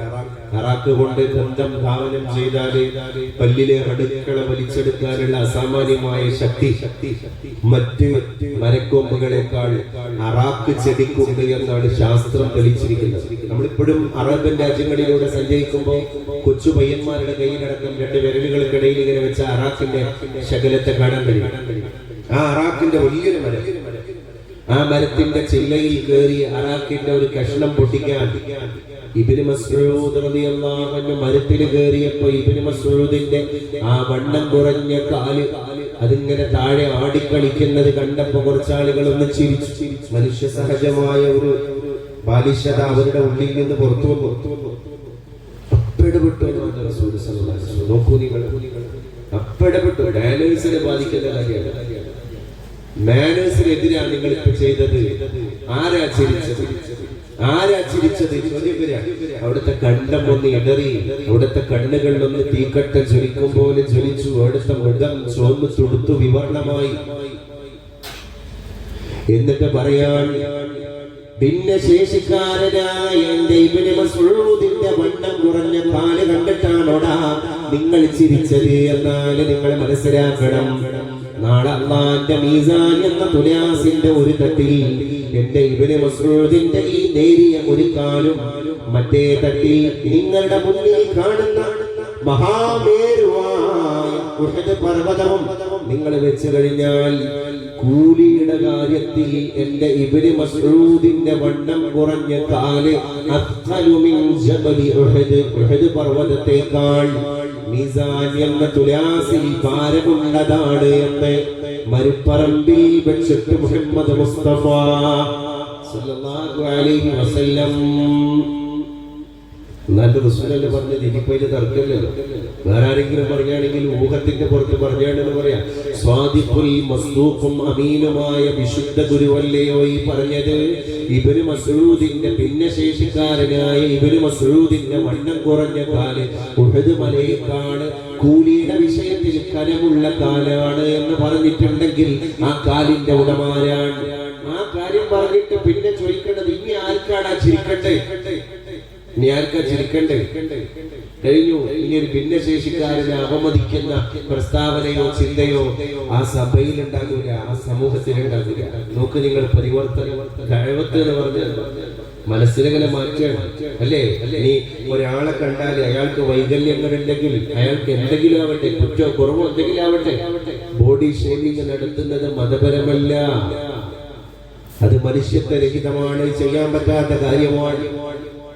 അതോടുകൂടെ സ്വഹാബത്ത് മോൾഡ് ചെയ്യപ്പെടായി അവരതിനെ തിരുത്തി. ഇനി ആരാണ് അവസാനം ഭിന്നശേഷിക്കാരാരാണ് എന്ന് പറഞ്ഞ് അവസാനം പൊണ്ണി നബി സല്ലല്ലാഹു അലൈഹി വസല്ലം തങ്ങൾ ഇതിന്റെ പോരിശ പറഞ്ഞ് കേട്ടപ്പോ സഹാബികളിൽപ്പെട്ട ഒരാൾ തന്നെ പറഞ്ഞു, നബിയെ ഇനി ഞങ്ങൾക്ക് പൂർണ്ണശേഷിക്കാരായ ഞങ്ങൾക്ക് പൂർണ്ണകായരായ ശരീരത്തിന്റെ അവയവങ്ങൾക്കൊന്നും കുഴപ്പമില്ലാത്ത പൂർണ്ണമായിട്ടും ശാരീരിക ശേഷിയോടുകൂടെ ജീവിക്കുന്ന ഞങ്ങൾക്ക് ഏതെങ്കിലും മൂർച്ചയുള്ള ആയുധങ്ങൾ എടുത്തിട്ട് ശാരീരിക വൈകല്യങ്ങൾ ഉണ്ടാക്കാൻ പറ്റുമോ? അങ്ങനെ ഉണ്ടാക്കി കഴിഞ്ഞാൽ നാളെ ഭിന്നശേഷിക്കാരന് മത്സരയിൽ കിട്ടുന്ന കൂലി ഞങ്ങൾക്ക് കിട്ടുമോ എന്ന് അവർ ചോദിച്ചു. നോക്കൂ നിങ്ങൾ, ഒരു ദീനിന്റെ അസ്ഥിത്തറയിൽ ഇരുന്നിട്ട് മദീനയാകുന്ന മദ്രസ, ആ മദീനയാകുന്ന മദ്രസയിലെ മുഅല്ലിമാകുന്ന വിശുദ്ധ റസൂൽ സല്ലല്ലാഹു അലൈഹി വസല്ലം ഒരു ജനതയെ ഹൃദയം കൊണ്ട് മോൾഡ് ചെയ്യാൻ, മാനസിക പരിവർത്തനം എന്ന് നമ്മൾ പറയാറില്ലേ, മാനസിക പരിവർത്തനം, ആ മനപരിവർത്തനം നടത്തിയിട്ട് മാറ്റിയെടുക്കുക. അതാണ് കൃപണനോമുഖനായി കിടന്നു ചെയ്യും അപജയകർമ്മം അവനു വേണ്ടി മാത്രം, അവരിനു വേണ്ടി അഹർനിശം പ്രയത്നം കൃപണത വിട്ടു കൃപാലു ചെയ്തിടുന്നു. ശ്രീനാരായണ ഗുരു പറഞ്ഞ ഒരു ആത്മീയമായ ശ്ലോകമാണ്. അവരിനു വേണ്ടി അഹർനിശം പ്രയത്നം കൃപണത വിട്ടു കൃപാലു ചെയ്തിടുന്നു, കൃപണനോമുഖനായി കിടന്നു ചെയ്യും അപജയ കർമ്മം അവനു വേണ്ടി മാത്രം. കൃപണൻ എന്ന് പറഞ്ഞാൽ സ്വാർത്ഥൻ, സ്വന്തത്തിന് വേണ്ടി മാത്രം താല്പര്യപ്പെടുന്നവനാണ് സ്വാർത്ഥൻ. എന്നാൽ കൃപാലു എന്ന് പറഞ്ഞാൽ നിസ്വാർത്ഥനാണ്, വേറെയുള്ളവരും കൂടി പരിഗണിക്കുന്ന ആളാണ്. അതിനല്ലേ ഇസ്ലാം ജമാഅത്ത് നിസ്കാരത്തിന് ഇത്രയും പ്രതിഫലം കൊടുത്തത്. നമ്മൾ ശ്രദ്ധിച്ചു, ഇസ്ലാമിന്റെ ജമാഅത്ത് നിസ്കാരം എത്ര മനോഹരമായിട്ടാണ് അതിന്റെ ഒരു വശം ലോകത്ത് ചർച്ച ചെയ്യപ്പെടുന്നത്. എന്തുകൊണ്ടാണ് സോഷ്യലാവുക, മറ്റുള്ളവരുടെ വേദന കൂടി അറിയാൻ കഴിയുക, മറ്റുള്ളവരോടൊപ്പം ചേർന്ന് നിൽക്കുക എന്നുള്ളതാണ് ഇതിന്റെ അർത്ഥം. അടുത്തൊരു പുസ്തകത്തിൽ ഞാൻ വായിച്ചു, മറ്റുള്ളവർ ആക്രമിക്കപ്പെടുമ്പോൾ നാം എങ്ങനെ സ്വതന്ത്രരാകുന്നു എന്നാണ് അതിലെ ഒരു കോട്സ്. മറ്റുള്ളവർ ആക്രമിക്കപ്പെടുമ്പോൾ നമ്മൾ എങ്ങനെയാ സ്വതന്ത്രരാകുന്നത്? അപ്പൊ നമ്മൾ ചോദിക്കുന്ന ഒരു മറു ചോദ്യമുണ്ട്, നമ്മൾക്ക് എന്ത് ദുസ്വാതന്ത്ര്യമാണ് അല്ലെങ്കിൽ പാരതന്ത്ര്യമാണ് ഉള്ളത്? നമുക്ക് നേരത്തെ ഭക്ഷണം കിട്ടുന്നില്ലേ? നമ്മൾ ഹാപ്പി ആയിട്ട് ജീവിക്കണില്ലേ? നമ്മളെ വാഹനത്തിൽ ഇന്ധനം അടിക്കാനും വാഹനം മേടിക്കാനും ഓടിക്കാനും നമുക്ക് കഴിയണില്ലേ? നമുക്ക് കടയിൽ പോയാൽ ഭക്ഷണം കിട്ടുന്നില്ലേ? നമുക്ക് പ്രകൃതിയിൽ മലീമസമല്ലാത്ത രീതിയിൽ ജീവിക്കാൻ കഴിയണില്ലേ? നമുക്ക് ഹോസ്പിറ്റലിൽ സൗകര്യങ്ങൾ കിട്ടുന്നില്ലേ? മെഡിസിൻ കിട്ടുന്നില്ലേ? അതുകൊണ്ടൊന്നിനും തട്ടില്ല മുട്ടില്ല, ഒരു പരാതിയില്ല, പരിഭവമില്ല, പോരായ്മകളില്ല. ഞാൻ വളരെ ഹാപ്പിയാണ് നമുക്ക് പറയാൻ കഴിയുമോ? എപ്പോ മറ്റുള്ളവർ നമ്മളെ പോലെ ഇങ്ങനെയൊക്കെ ജീവിക്കേണ്ട ആളുകൾ ആക്രമിക്കപ്പെടുമ്പോൾ ഇതൊക്കെ കിട്ടിയാലും നമ്മൾ സ്വതന്ത്രരല്ല. വലിയൊരു പ്രസ്താവനയാണ്. ഗസ ഭൂമിയിൽ ഏറ്റവും തീവ്രമായ നരകമാണ്. നരകം എന്ന് ഞാൻ മനഃപൂർവ്വം പ്രയോഗിച്ചതാണ്. ഭക്ഷണമില്ല, വെള്ളമില്ല, മരുന്നില്ല, ഒരൊറ്റ മെഡിക്കൽ സ്റ്റോറില്ല.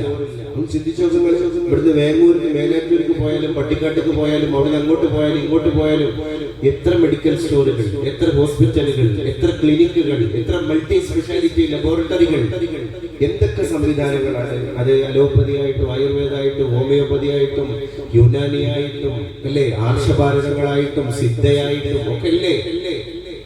നീ അതൊക്കെ പേയ്മെന്റോടുകൂടെയാണെങ്കിൽ എത്ര വോളണ്ടിയറി പ്രവർത്തനങ്ങളുണ്ട്. സഹചാരി പോലെ, വിധായ പോലെ എത്ര മനോഹരമായ വോളണ്ടിയറി പ്രവർത്തനങ്ങൾ നാട്ടിലുണ്ട്. ഇതൊന്നുമില്ലാത്തൊരു ഭൂമിയെ പറ്റി നമ്മൾ ഈ പന്തലിന്റെ ചോട്ടിൽ ഇരുന്നിട്ട് ആലോചിച്ചു. നമുക്കൊരു ദിവസം ഹോസ്പിറ്റലുകൾ ഒക്കെ ബന്ധാണ്, ഡോക്ടർമാർ മുഴുവൻ സമരത്തിലാണ്, മെഡിക്കൽ സ്റ്റോർ ഒന്നും തുറക്കൂല എന്ന് പറഞ്ഞാല് നേരാമണ്ണൊന്ന് ശ്വാസം വിടാൻ കഴിയുമോ? ഒരു മുറിവ് പറ്റിയ എന്താണ് ചെയ്യാ? സമാധാനമല്ല, ഉറക്ക് വരുന്നില്ല എന്ന് പറയുന്ന ആൾക്കാരല്ലേ നമ്മള്. കോവിഡിന്റെ ദിവസം 2 ദിവസം ബോർഡർ അടച്ച് കണ്ടെയ്ൻമെന്റ് സോൺ ആയപ്പോഴേക്ക് അതിന്റെ പേരിൽ മരണാസന്നരായ ആൾക്കാരില്ല. കോവിഡ് എന്ന് പറഞ്ഞാല് ആ രോഗത്തിന്റെ തീവ്രത കൊണ്ട് മാത്രമാണോ മരണസംഖ്യ കൂടിയത്? അല്ല. ആ സാഹചര്യം ഉണ്ടാക്കിയ ഭീകരതയിൽ ആലോചന നടത്തിയിട്ട് അവസാനം ആ ആലോചന ഹോർമോണുകളെ ഇംബാലൻസ് ചെയ്തിട്ട് അത് മരണകാരണമായിട്ട് മരിച്ചുപോയ ആൾക്കാരുണ്ട് കോവിഡ് കാലത്ത്. അപ്പൊ നമ്മൾ നോക്കി ഈ സിറ്റുവേഷനിൽ കേരളത്തില് 10-100 കോവിഡുകൾ പോസിറ്റീവാണ്, എല്ലാം മൈൽഡല്ലേ. കാരണം ഭീകരത ഇല്ല, എവിടെയും അതിർത്തികൾ അടച്ചിട്ടില്ല, ഭീകരമായ രീതിയിൽ അതിനെ കണ്ടിട്ടില്ല. എന്നാൽ ആ ഭീകരമായ ഒരു രീതിയിൽ ഒരു നാട്ടിൽ ഇങ്ങനെ ജീവിക്കുന്ന ഒരവസ്ഥ ആലോചിച്ചു. ഏത് നിമിഷം ഇസ്രായേൽ പട്ടാളക്കാരന്റെ ബോംബർ വിമാനങ്ങൾ, സ്കഡർ മിസൈലുകൾ തലക്ക് മുകളിൽ ഇങ്ങനെ തക്കം പാർത്ത് കഴിയുന്ന ഒരു നിമിഷം, താഴെ മുറിവ് പറ്റിയാല് ഒരു ആംബുലൻസ് ഇല്ല, ഒരു ഹോസ്പിറ്റൽ ഇല്ല, ഒരു മെഡിസിൻ ഇല്ല, ഒരു മെഡിക്കൽ സ്റ്റോർ ഇല്ല, ഒരു വോളണ്ടിയർ ഇല്ല, ഒരു ക്ലിനിക്കൽ സൈക്കോളജിസ്റ്റ് ഇല്ല, ആർക്കില്ല. ഭക്ഷണമുണ്ടോ? അതില്ല. വെള്ളമുണ്ടോ? അതുമില്ല. വസ്ത്രമുണ്ടോ? മാറി ഉടുക്കാൻ വസ്ത്രമുണ്ടോ? ഒന്നുമില്ലാത്തൊരു ജനത. UN പറഞ്ഞെന്താണ്? UN പറഞ്ഞെന്താണ്? 48 മണിക്കൂർ കൂടി കഴിഞ്ഞാൽ ഗസയിലെ കുട്ടികൾക്ക് ഭക്ഷണം കിട്ടിയിട്ടില്ലെങ്കിൽ 14,000 കുട്ടികളാണ് മരിക്കാൻ പോകുന്നത്. ഞാൻ ചോദിക്കട്ടെ, നമുക്ക് എങ്ങനെ ഇരിപ്പുറക്കുന്നു ലോകത്ത് ജീവിക്കുന്നു? അതാ ഞാൻ പറഞ്ഞ പ്രസ്താവനയുടെ അർത്ഥം. മറ്റുള്ളവർ ആക്രമിക്കപ്പെടുമ്പോൾ നമ്മളെങ്ങനെ സ്വതന്ത്രരാകുക? اللهم احيني مسكينا وامتني مسكينا. എന്നെ പാവപ്പെട്ടവനായി ജീവിപ്പിക്കണേ റബ്ബേ, എന്നെ പാവപ്പെട്ടവനായി മരിപ്പിക്കണേ റബ്ബേ എന്ന് മാത്രമല്ല പരിശുദ്ധ റസൂൽ ദുആ ചെയ്തത്. പിന്നെ അതിന്റെ കൂടെ അനുബന്ധം കുറിച്ചൊക്കെ നടത്തിയ ദുആയത് കൂടിയാണ്. വഹ്ശുർനി വദൻ ഫീ സുംറത്തിൽ മസാകീൻ. നാളെ ഗസയിലെ അതുപോലെ തന്നെ മറ്റുള്ള ഇടങ്ങളിലെ പാവപ്പെട്ട ദരിദ്ര പരവശരായ ജനതയുടെ കൂടെ മഹ്ശറയിൽ എന്നെ നീ ഒരുമിച്ച് കൂട്ടണേ അല്ലാഹ്. ഞാൻ വേളാളന്മാരുടെ കൂടെ അവരുടെ ശ്രേണിയിൽ എന്റെ പേര് പ്രത്യക്ഷപ്പെടരുതേ റബ്ബേ എന്ന് താല്പര്യപ്പെട്ട ലോകം പടക്കാൻ കാരണക്കാരനായ മുഹമ്മദ് മുസ്തഫ സല്ലല്ലാഹു അലൈഹി വസല്ലം. അപ്പൊ ഹൃദയത്തിന്റെ വിശാലത കുറയുമ്പോഴാണ് മറ്റുള്ളവരുടെ പോരായ്മകളെ നമുക്ക് സ്വീകരിക്കാൻ പ്രയാസമുണ്ടാവുക. ഒന്നും കൂടി പറയാം, നമ്മളെ ഹൃദയത്തിന്റെ വിശാലത കുറയുമ്പോഴാണ് മറ്റുള്ളവന്റെ പരിമിതികളെ നമുക്ക് സ്വീകരിക്കാൻ പ്രയാസം ഉണ്ടാകുന്നത്. ഹൃദയത്തിന്റെ വിശാലത കൂടിയാലോ മറ്റുള്ളവരെ ആ പരിമിതിയോടുകൂടെ തന്നെ ആക്സെപ്റ്റ് ചെയ്യാൻ നമുക്ക് കഴിയുന്നു. MT വാസുദേവൻ നായർ ഈ അടുത്ത് നമ്മളിൽ നിന്ന് വിട പറഞ്ഞു പോയ യശശരീരനായ മലയാളത്തിന്റെ എഴുത്തുകാരനാണ്. ഈ നാട്ടിൽ നിന്ന് ട്വിൻസായ 2 പെൺമക്കളെ കെട്ടിച്ചയച്ചത് ഈ നാട്ടിന്റെ പരിസരത്ത് MTയുടെ നാട്ടിലേക്കാണ്. ഞാൻ ആ മക്കൾക്ക് പേരിടാൻ വേണ്ടി, പേര് വിളിക്കാൻ വേണ്ടി ഒരു സുബഹിന്റെ നേരത്ത് ഇവിടെ എവിടെയോ വന്നത് ഓർത്തു പോകുന്നുണ്ട്. ഇന്ന് ഈ വഴിയിലൂടെ നടന്നു വരും. MT വാസുദേവൻ നായർ പഠിത്തു പറഞ്ഞൊരു വാക്കുണ്ട്. എന്റെ എഴുത്തുകളിലൂടെ എന്നെ വായിച്ചിട്ട് എന്നെ ഇഷ്ടപ്പെട്ട കുറെ ആളുകൾ, പക്ഷെ അവരൊന്നും യഥാർത്ഥ MT എന്ന എന്റെ വ്യക്തിയെയോ എന്റെ സ്വഭാവത്തെയോ അറിയുന്ന, എന്റെ ന്യൂനതയെയോ അറിയുന്ന ആളുകളല്ല. അവരൊക്കെ എന്നെ ആദരിക്കുന്നുണ്ടാകും, അവരൊക്കെ ചിലപ്പോ എന്റെ ഫാൻ ബോയികളായി. പക്ഷെ അവരെക്കാളൊക്കെ എനിക്ക് ഇഷ്ടം എന്നെ ഞാനായി അറിയുന്ന, എന്നെ എന്റെ കുറവുകളോടുകൂടെ സ്വീകരിക്കുന്ന എന്റെ സുഹൃത്തുക്കളെ. കുറവോടുകൂടെ ഒരാളെ സ്വീകരിക്കുക എന്ന് പറയുന്നതാണ് ഭാര്യാഭർത്തൃ ബന്ധത്തിന്റെ രമ്യത.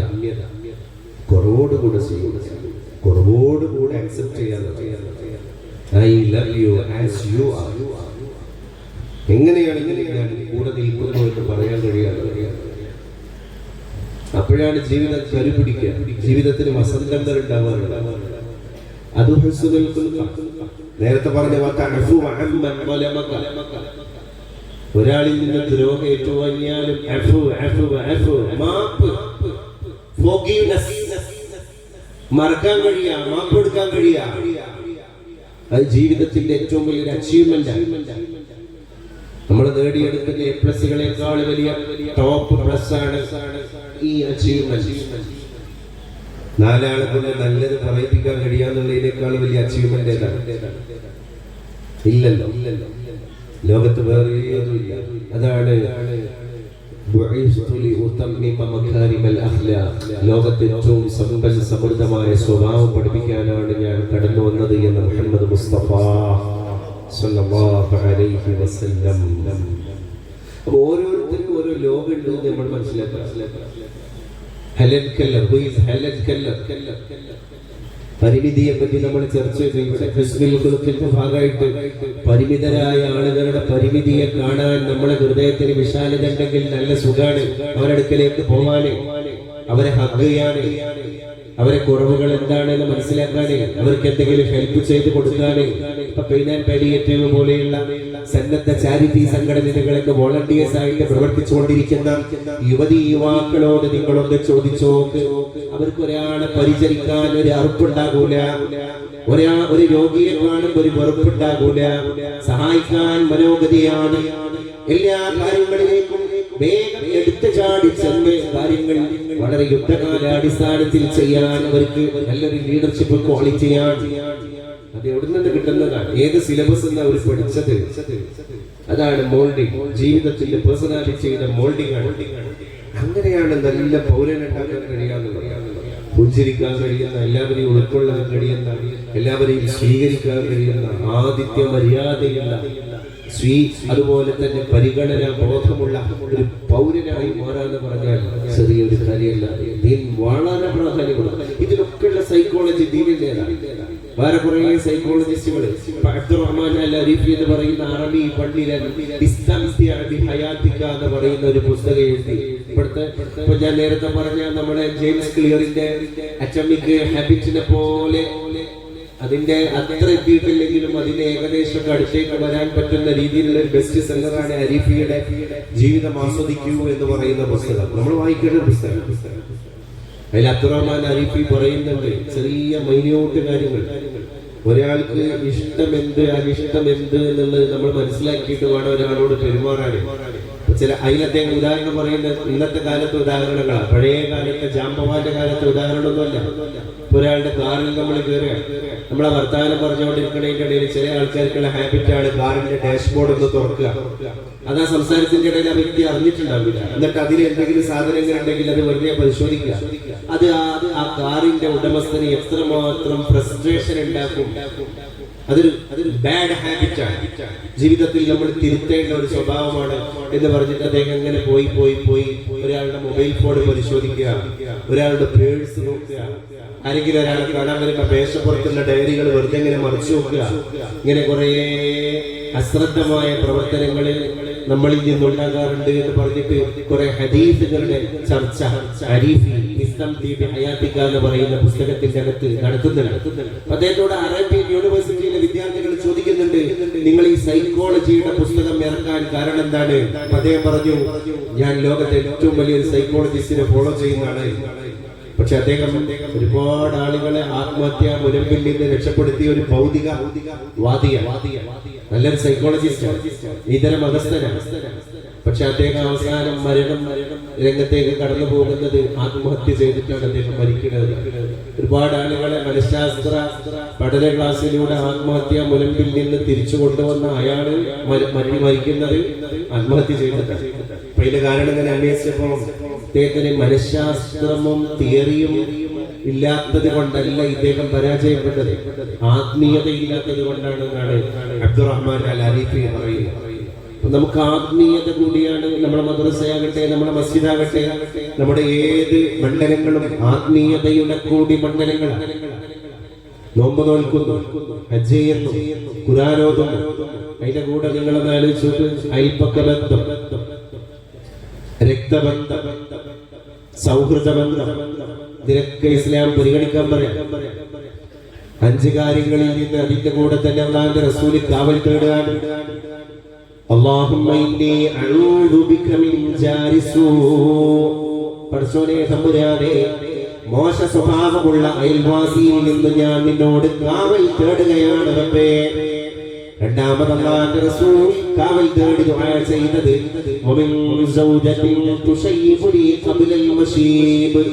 വാർദ്ധക്യം വന്നിട്ട് എന്റെ തലമുടി നരക്കുന്നതിന്റെ മുമ്പ് തന്നെ വാർദ്ധക്യം വരാതെ എന്റെ തലമുടികളെ നരപ്പിക്കുന്ന സ്വഭാവക്കാരിയായ സഹധർമ്മിണിയിൽ നിന്ന് അല്ലാഹുവേ തമ്പുരാനെ ഞാൻ നിന്നോട് കാവൽ തേടുകയാണ്. ആ ഒരൊറ്റ ഹദീസ് നമ്മളെ പഠിപ്പിക്കുകയാണ്, ജീവിതത്തിലേക്ക് കയറി വരുന്ന നല്ല പാതി ആരാവണം? പെയിൻ കില്ലർ ആവണം. പെയിൻ ആവാൻ പാടില്ല, പെയിൻ കില്ലർ ആവണം എന്ന് അല്ലാഹുവിന്റെ റസൂൽ ഈ ഹദീസിലൂടെ നമ്മളെ ബോധ്യപ്പെടുത്തുകയാണ്. മൂന്നാമത് പരിശുദ്ധ റസൂൽ ദുആ ചെയ്യുകയാണ്, വമിൻ വലദിൻ യഖൂലു അലൈഹി റബ്ബാ, അല്ലാഹുവേ നാളെ എന്റെ യജമാനനായി മാറാൻ മുന്നോട്ട് വരുന്ന വരച്ച വരയിൽ ഞങ്ങളെ നിർത്തുന്ന സ്വഭാവക്കാരായ മക്കളിൽ നിന്ന് പടച്ചോനെ തമ്പുരാനെ നിന്നോട് കാവൽ തേടുകയാണ് റബ്ബേ. യഖൂലു അലൈഹി റബ്ബാ, ആര്? വലദ്. വമിൻ വലദിൻ യഖൂലു അലൈഹി റബ്ബാ, എന്റെ ബോസായി മാറുന്ന എന്റെ സന്തതിയിൽ നിന്ന് ഞാൻ നിന്നോട് കാവൽ തേടുകയാണ് റബ്ബേ. മക്കള് മാതാപിതാക്കളെ ഭരിക്കുന്ന ഒരവസ്ഥ എന്ന് പറഞ്ഞാൽ ജീവിതത്തിന്റെ അതിലും വലിയൊരു പരീക്ഷണം വേറെയാണ്. അവര് വരച്ച ലക്ഷ്മണ രേഖയിൽ നമ്മൾ കൊടുത്തു. അതാണ് അന്ന് അല്ലെ ഈ ഒരു മെട്രോ കാലഘട്ടത്തിൽ അല്ലെ എല്ലാ സംവിധാനമുള്ള ടെക്നോളജിയുടെ കാലഘട്ടത്തിൽ അച്ചടക്കം പെട്ടെന്ന് നഷ്ടപ്പെട്ടു പോകാനുള്ള സാങ്കേതിക വിദ്യകളൊക്കെ ഉയർന്ന കാലഘട്ടത്തിൽ അതിന്റെ സാധ്യത വളരെ വർദ്ധിച്ച ഒരു ഘട്ടത്തിൽ ഇതൊന്നും സംഭവിക്കാത്ത 1400 വർഷങ്ങൾക്ക് മുൻപ് പറയാണ് വമിൻ വലദിൻ യഖൂലു അലൈഹി റബ്ബാ, എന്റെ സുഖം കെടുത്തുന്ന ഞങ്ങളെ വരച്ച വരയിൽ നിർത്തുന്ന മക്കളിൽ നിന്ന് പടച്ചോനെ നിന്നോട് ഞങ്ങൾ കാവൽ തേടാൻ. പിന്നെ എന്തായില്ല, ഒരു മറുവശം എന്താണ്? കിട്ടുന്ന മക്കള് ഞങ്ങൾക്ക് അഭിമാന പുരസരം നാലാളോട് പങ്കുവെക്കാൻ പറ്റുന്ന മക്കളാകണം, ഞങ്ങളുടെ കണ്ണിന്റെ കുളിർമകളാകണം. വന്നു ചേർന്ന ഭാര്യ ഞങ്ങളുടെ തലമുടി നിരപ്പിച്ചു കളയുന്നതിന് പകരം ഞങ്ങളെ കൂടുതൽ സമാശ്വസിപ്പിക്കുന്ന, ഞങ്ങളെ പെയിൻ കില്ലർ ആകുന്ന, ഞങ്ങളുടെ ബൈസ്റ്റാൻഡർ ആകുന്ന, ഞങ്ങളുടെ കെയർ ടേക്കർ ആകുന്ന ഒരു സൗഭാഗ്യം. അതിന്റെ മറുവശമുണ്ട്. വന്നു കയറുന്ന പെണ്ണ് കല്യാണം വരെ ആ മനുഷ്യന്റെ ജീവിതം കുത്തടിന്റെ താളം തെറ്റിയ ജീവിതമായിരുന്നു. അവളെ ഒരുത്തി വന്നു കയറിയതിന്റെ ശേഷമാണ് ഒരു ഓർഡറുള്ള ജീവിതം. വൃത്തി എന്ത് പഠിച്ചത്? ചില ആൾക്കാർ പറയാൻ ലക്ഷ്യബോധം എന്തെന്ന് പഠിച്ചത്, വിദ്യാഭ്യാസത്തോടുള്ള അവജ്ഞ മാറി അവബോധം തിരിച്ചു വന്നത്. അങ്ങനെയും എല്ലാ വശങ്ങളും.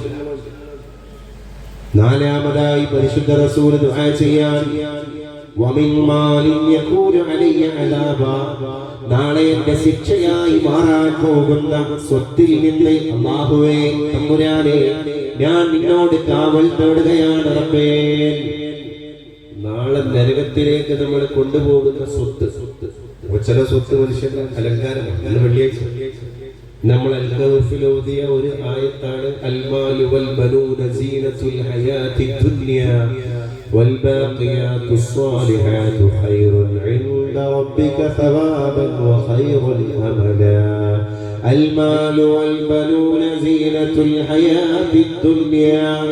المال والبنون സമ്പത്തും സന്താനവും സീനത്തുൽ ഹയാത്തി ദുനിയ, ബ്യൂട്ടി ഓഫ് ലൈഫ്, നമ്മുടെ ജീവിതത്തിന്റെ ഭംഗിയാണ് എന്നാണ് ഇന്നത്തെ അൽ-കഹ്ഫ് സൂറത്തിൽ നമ്മൾ ഓതിയത്. ഒരു മനുഷ്യൻ അത്യാവശ്യം നട്ടെല്ല് നിവർത്തി ജീവിക്കാൻ ആവശ്യമായ ഏർണിങ്സ് അയാൾക്ക് ഉണ്ടാവുക, അത് ദീനിന്റെ മാർഗത്തിൽ അയാൾ ചെലവാക്കി അയാൾ ഇസ്സത്തോടെ ജീവിക്കാന്ന് പറഞ്ഞാല് അത് ആ മനുഷ്യന്റെ സീനത്താണ്, അത് അവന്റെ ഒരു ഭംഗിയാണ്. അങ്ങനെ മക്കളുണ്ടാവുക, ആ മക്കള് തലതെറിക്കാതെ നമ്മളുടെ പ്രൊട്ടക്ഷനായി നമ്മൾ ഉദ്ദേശിച്ച രീതിയിൽ നല്ല വിദ്യാഭ്യാസമൊക്കെ നേടി നാട്ടുകാരുടെ ഇടയിലൊക്കെ അത്യാവശ്യം പക്വത പ്രകടിപ്പിച്ച് എല്ലാ അർത്ഥത്തിലും ഒരു പ്രബുദ്ധതയുള്ള പൗരനായി മക്കൾ മാറിക്കഴിഞ്ഞാല് നമ്മൾ വരുന്നവരൊക്കെ പറയില്ലേ എന്റെ കുട്ടിയാണെന്ന് പറയില്ലേ. മക്കളെ പറ്റി അഭിമാനം പറയാൻ ഏത് രക്ഷിതാവാൻ താല്പര്യപ്പെടുന്നത്? അതാണ് ഇന്ന് നമ്മൾ പാരായണം ചെയ്ത അൽമാലു വൽ ബനൂന സീനത്തുൽ ഹയാത്തി ദുനിയ. അതിന്റെ ഒരു അനദർ വെർഷനാണ് യഖൂലു അലൈഹി റബ്ബ്. യഖൂലു എന്റെ റബ്ബാകണ മക്കള്. റബ്ബ് എന്ന് പറഞ്ഞാൽ ബോസ്. ഒരു ബോസ് ആണല്ലോ എംപ്ലോയിന്റെ അടുത്ത് എല്ലാവിധ അധികാരം എടുക്കാറുണ്ട്. അയാളുടെ ആ ഒരു ആദ്യത്വം, ആ ഒരു കീഴുദ്യോഗസ്ഥരോട് എല്ലാ ഭാഷയിലും ഉണ്ടാകുന്ന ഒരു നെഗ്ലക്ട് ചെയ്ത് സംസാരിക്കാൻ ഒരു പുച്ഛം. അതേപോലെ മാതാപിതാക്കളെ പുച്ഛമുള്ള മക്കളാവാതെ അതിനർത്ഥമില്ല. റബ്ബ് എന്റെ റബ്ബാകാന്ന് പറഞ്ഞാൽ എന്റെ പഠിച്ചോനാവാന്നല്ല ഇതിനർത്ഥം. എന്റെ ബോസ്, എന്റെ യജമാനന്റെ റോള് മക്കൾ എടുക്കുകയാണ്. അവര് വരച്ച വരയിൽ നമ്മൾ അങ്ങനെ പറ്റില്ല. ഉപ്പ പറഞ്ഞിട്ട്, ഉമ്മ പറഞ്ഞിട്ട്, ഉപ്പാന്റെയും ഉമ്മാന്റെയും കൺസേൺ എന്താണോ അത് നോക്കിയിട്ട് ഒരു സ്റ്റെപ്പ് മുന്നോട്ടെത്താൻ പറ്റുള്ളൂ എന്ന് പറയുന്ന മക്കളുണ്ട്. അത് സീനത്താണ്, അത് ചമൽക്കാരമാണ്. ആ മക്കളെ എടുത്തെടുത്ത് പറയും മാതാപിതാക്കൾ, ഏത് കാലത്തും പറയും. അത് ഗുരുത്വമാണ്. അത് നാളെ ആഖിറത്തിലേക്ക് ആ ഗുരുത്വത്തിന്റെ പ്രൗഢി മനസ്സിലാക്കും, ഖബറിൽ മനസ്സിലാക്കും. ഉമ്മാനും ഉപ്പാനും വെറുപ്പിക്കാത്ത മക്കള് ഖബറിൽ സ്വസ്ഥയിൽ കിടക്കും. ഹിസാബ് പോലും അവർ വളരെ കൂളായിട്ട് കൈകാര്യം ചെയ്യും, നേരിടും. സിറാത്ത് പാലത്തിന്റെ മുകളിൽ കാല് പതറില്ല. അത് ഗുരുത്വമാണ്. മാതൃപിതൃ ബന്ധത്തിന്റെ ഗരിമയാണ്, മഹിമയാണ്. അതിൽ മാലും അതുപോലെയാണ്. മക്കളും സമ്പത്തും സന്താനവും. നാലാമത് നബി കാവൽ തേടിയത് പഠിച്ചോനെ സമ്പത്തും അങ്ങനെയാണ്. അതിന് മനുഷ്യന്റെ പ്രൗഢിയാണ് സമ്പത്ത്, പ്രസ്റ്റീജാണ് സമ്പത്ത്, അവന്റെ മേൽവിലാസമാണ് സമ്പത്ത്. പക്ഷെ ആ സമ്പത്ത് നാളെ എന്നെ നരകത്തിലേക്ക് കൊണ്ടുപോകുന്ന സാധനമാണെങ്കിൽ ഞാനിവിടെ ഉണ്ടാക്കിയ പത്രാസിനും പേരിനും മേൽവിലാസത്തിനും എന്ത് കാര്യമുള്ളത് റബ്ബേ? അതുകൊണ്ട് എന്റെ സ്വത്ത് എന്റെ അദാബാകരുത് റബ്ബേ. അതിന്റെ ഒരു ആന്തരാർത്ഥം ചിന്തിച്ചു നോക്കി നമ്മൾ. അപ്പൊ നമ്മുടെ ജോബ്, നമ്മുടെ പ്രൊഫഷൻ, അതിലൊരു ഇസ്ലാമിയത്ത് വേണമെന്നാണ്. എവിടെയാണെങ്കിലും ജുമാ നിസ്കരിക്കാൻ പറ്റാത്ത ജോലി, ഞാൻ ചോദിക്കട്ടെ, ആസ് എ മുസ്ലിം അവിടെ എന്ത് കോംപ്രമൈസിങ്ങിനാണ് നമുക്ക് ഓപ്ഷൻ ഉള്ളത്? ജുമാക്ക് അറ്റൻഡ് ചെയ്യാൻ പറ്റാത്ത ജോലി, ജോബ് മുസ്ലിം, എനിക്ക് എന്റെ അമലുകൾ വർക്ക്ഷീപ്പ് പ്രാക്ടീസ് ചെയ്യണം, നോമ്പ് ഒഴിവാക്കാൻ പറ്റുമോ? ഏത് വിദ്യാഭ്യാസത്തിന്റെ പേരിലാണെങ്കിൽ എങ്ങനെ നോമ്പ് ഒഴിവാക്കാൻ പറ്റും? മുസ്ലിം അവിടെ നമ്മുടെ ഇസ്ലാമിയത്തെ കാണിക്കണം, പറയണം. കോംപ്രമൈസ് പാടില്ല. നിസ്കാരം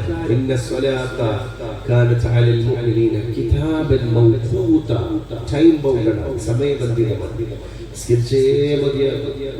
നിസ്കരിച്ചേ മതിയാകൂ. നമ്മളെ തൊഴിൽ, നമ്മളെ ആരാധനയായിട്ട് പൊരുത്തപ്പെട്ടു പോകണം.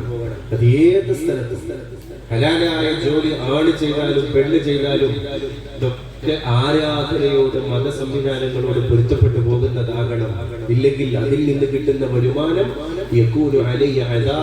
നാളെ നമ്മളെല്ലായിടത്തേക്കും കൊണ്ടുപോകുന്നത് നമ്മളെ മുതലാണ്. ഈ മുതൽ നമ്മളെ കൊണ്ടുപോകുന്നത് നരകത്തിലേക്കാണ് എന്നോ ഇതിനർത്ഥല്ലേ? അതിനല്ലേ ഹലാൽ ജോബ് എന്ന് പറയാം നമ്മള്. അതിലല്ലേ ഹലാൽ ബിസിനസ് എന്ന് നമ്മൾ പറയാം, ഹലാൽ ഫുഡ് എന്ന് നമ്മൾ പറയാം, ഹലാൽ മാരേജ് എന്ന് നമ്മൾ പറയാം. എല്ലായിടത്തും ഹലാൽ അല്ലേ നമ്മുടെ കൺസേൺ? വൈ ഹലാൽ? എന്താ ഈ ഹലാൽ എന്ന് പറഞ്ഞാൽ? വിഹിതമായി അർത്ഥം മലയാള ഭാഷ, വിഹിതം. അപ്പൊ വിഹിതമല്ലാത്തതിനെന്താ നമ്മൾ പറയാം? അവിഹിതം. അത് പരസ്ത്രീ പരപുരുഷ ബന്ധത്തിന് മാത്രമല്ല പറയാനാണ്. ഒരാൾ അന്യായമായി 10 രൂപ ഉണ്ടാക്കിയാൽ 10 രൂപ അവിഹിതം. എല്ലായിടത്തും വിഹിതമല്ലാത്തത് എന്നല്ല ഇതിന്റെ അർത്ഥം. നാളെ എന്റെ അദാബാകുന്ന സ്വത്തിൽ നിന്ന് പഠിച്ചോനെ ഞാൻ നിന്നോട് കാവൽ തേടുക. അവസാനമായിട്ട് അല്ലാഹുവിന്റെ റസൂൽ അഞ്ചാമതായിട്ട് ദുആ ചെയ്യാൻ വമിൻ ഖലീലിൻ മാകിരിൻ യാ റബ്ബൽ ആലമീൻ. അല്ലാഹുവേ,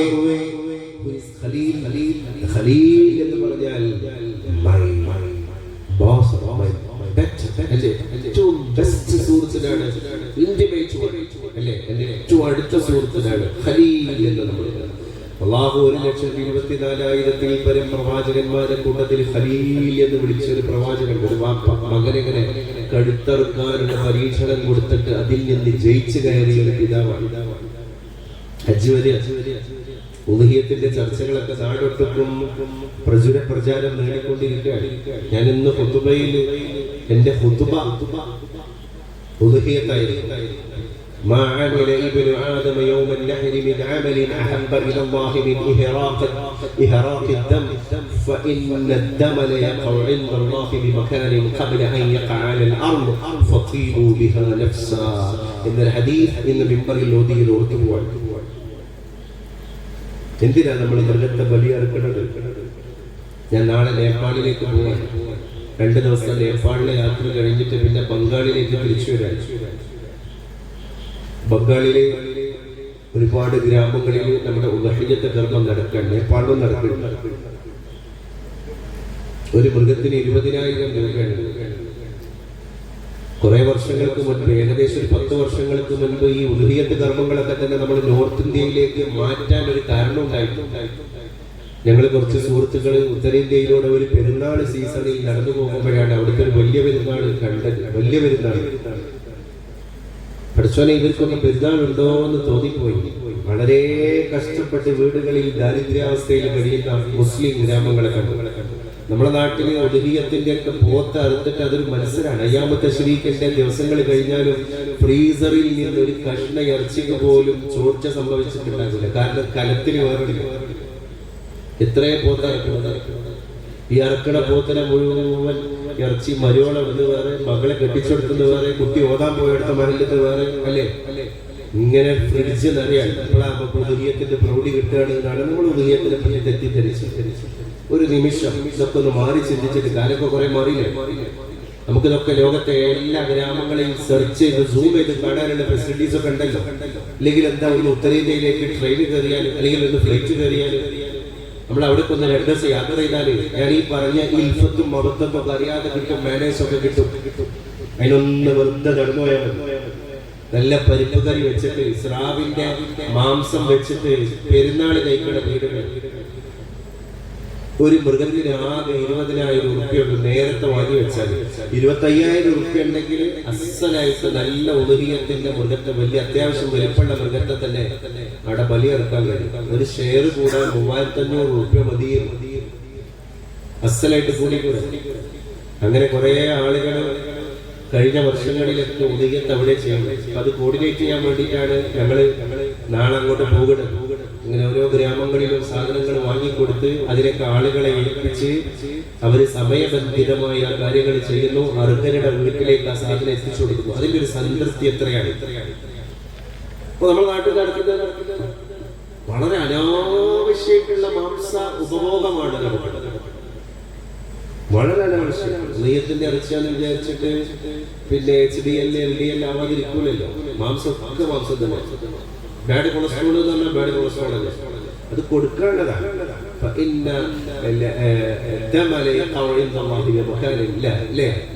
അള്ളാഹുവിന്റെ അടുക്കലേക്ക് അതിന്റെ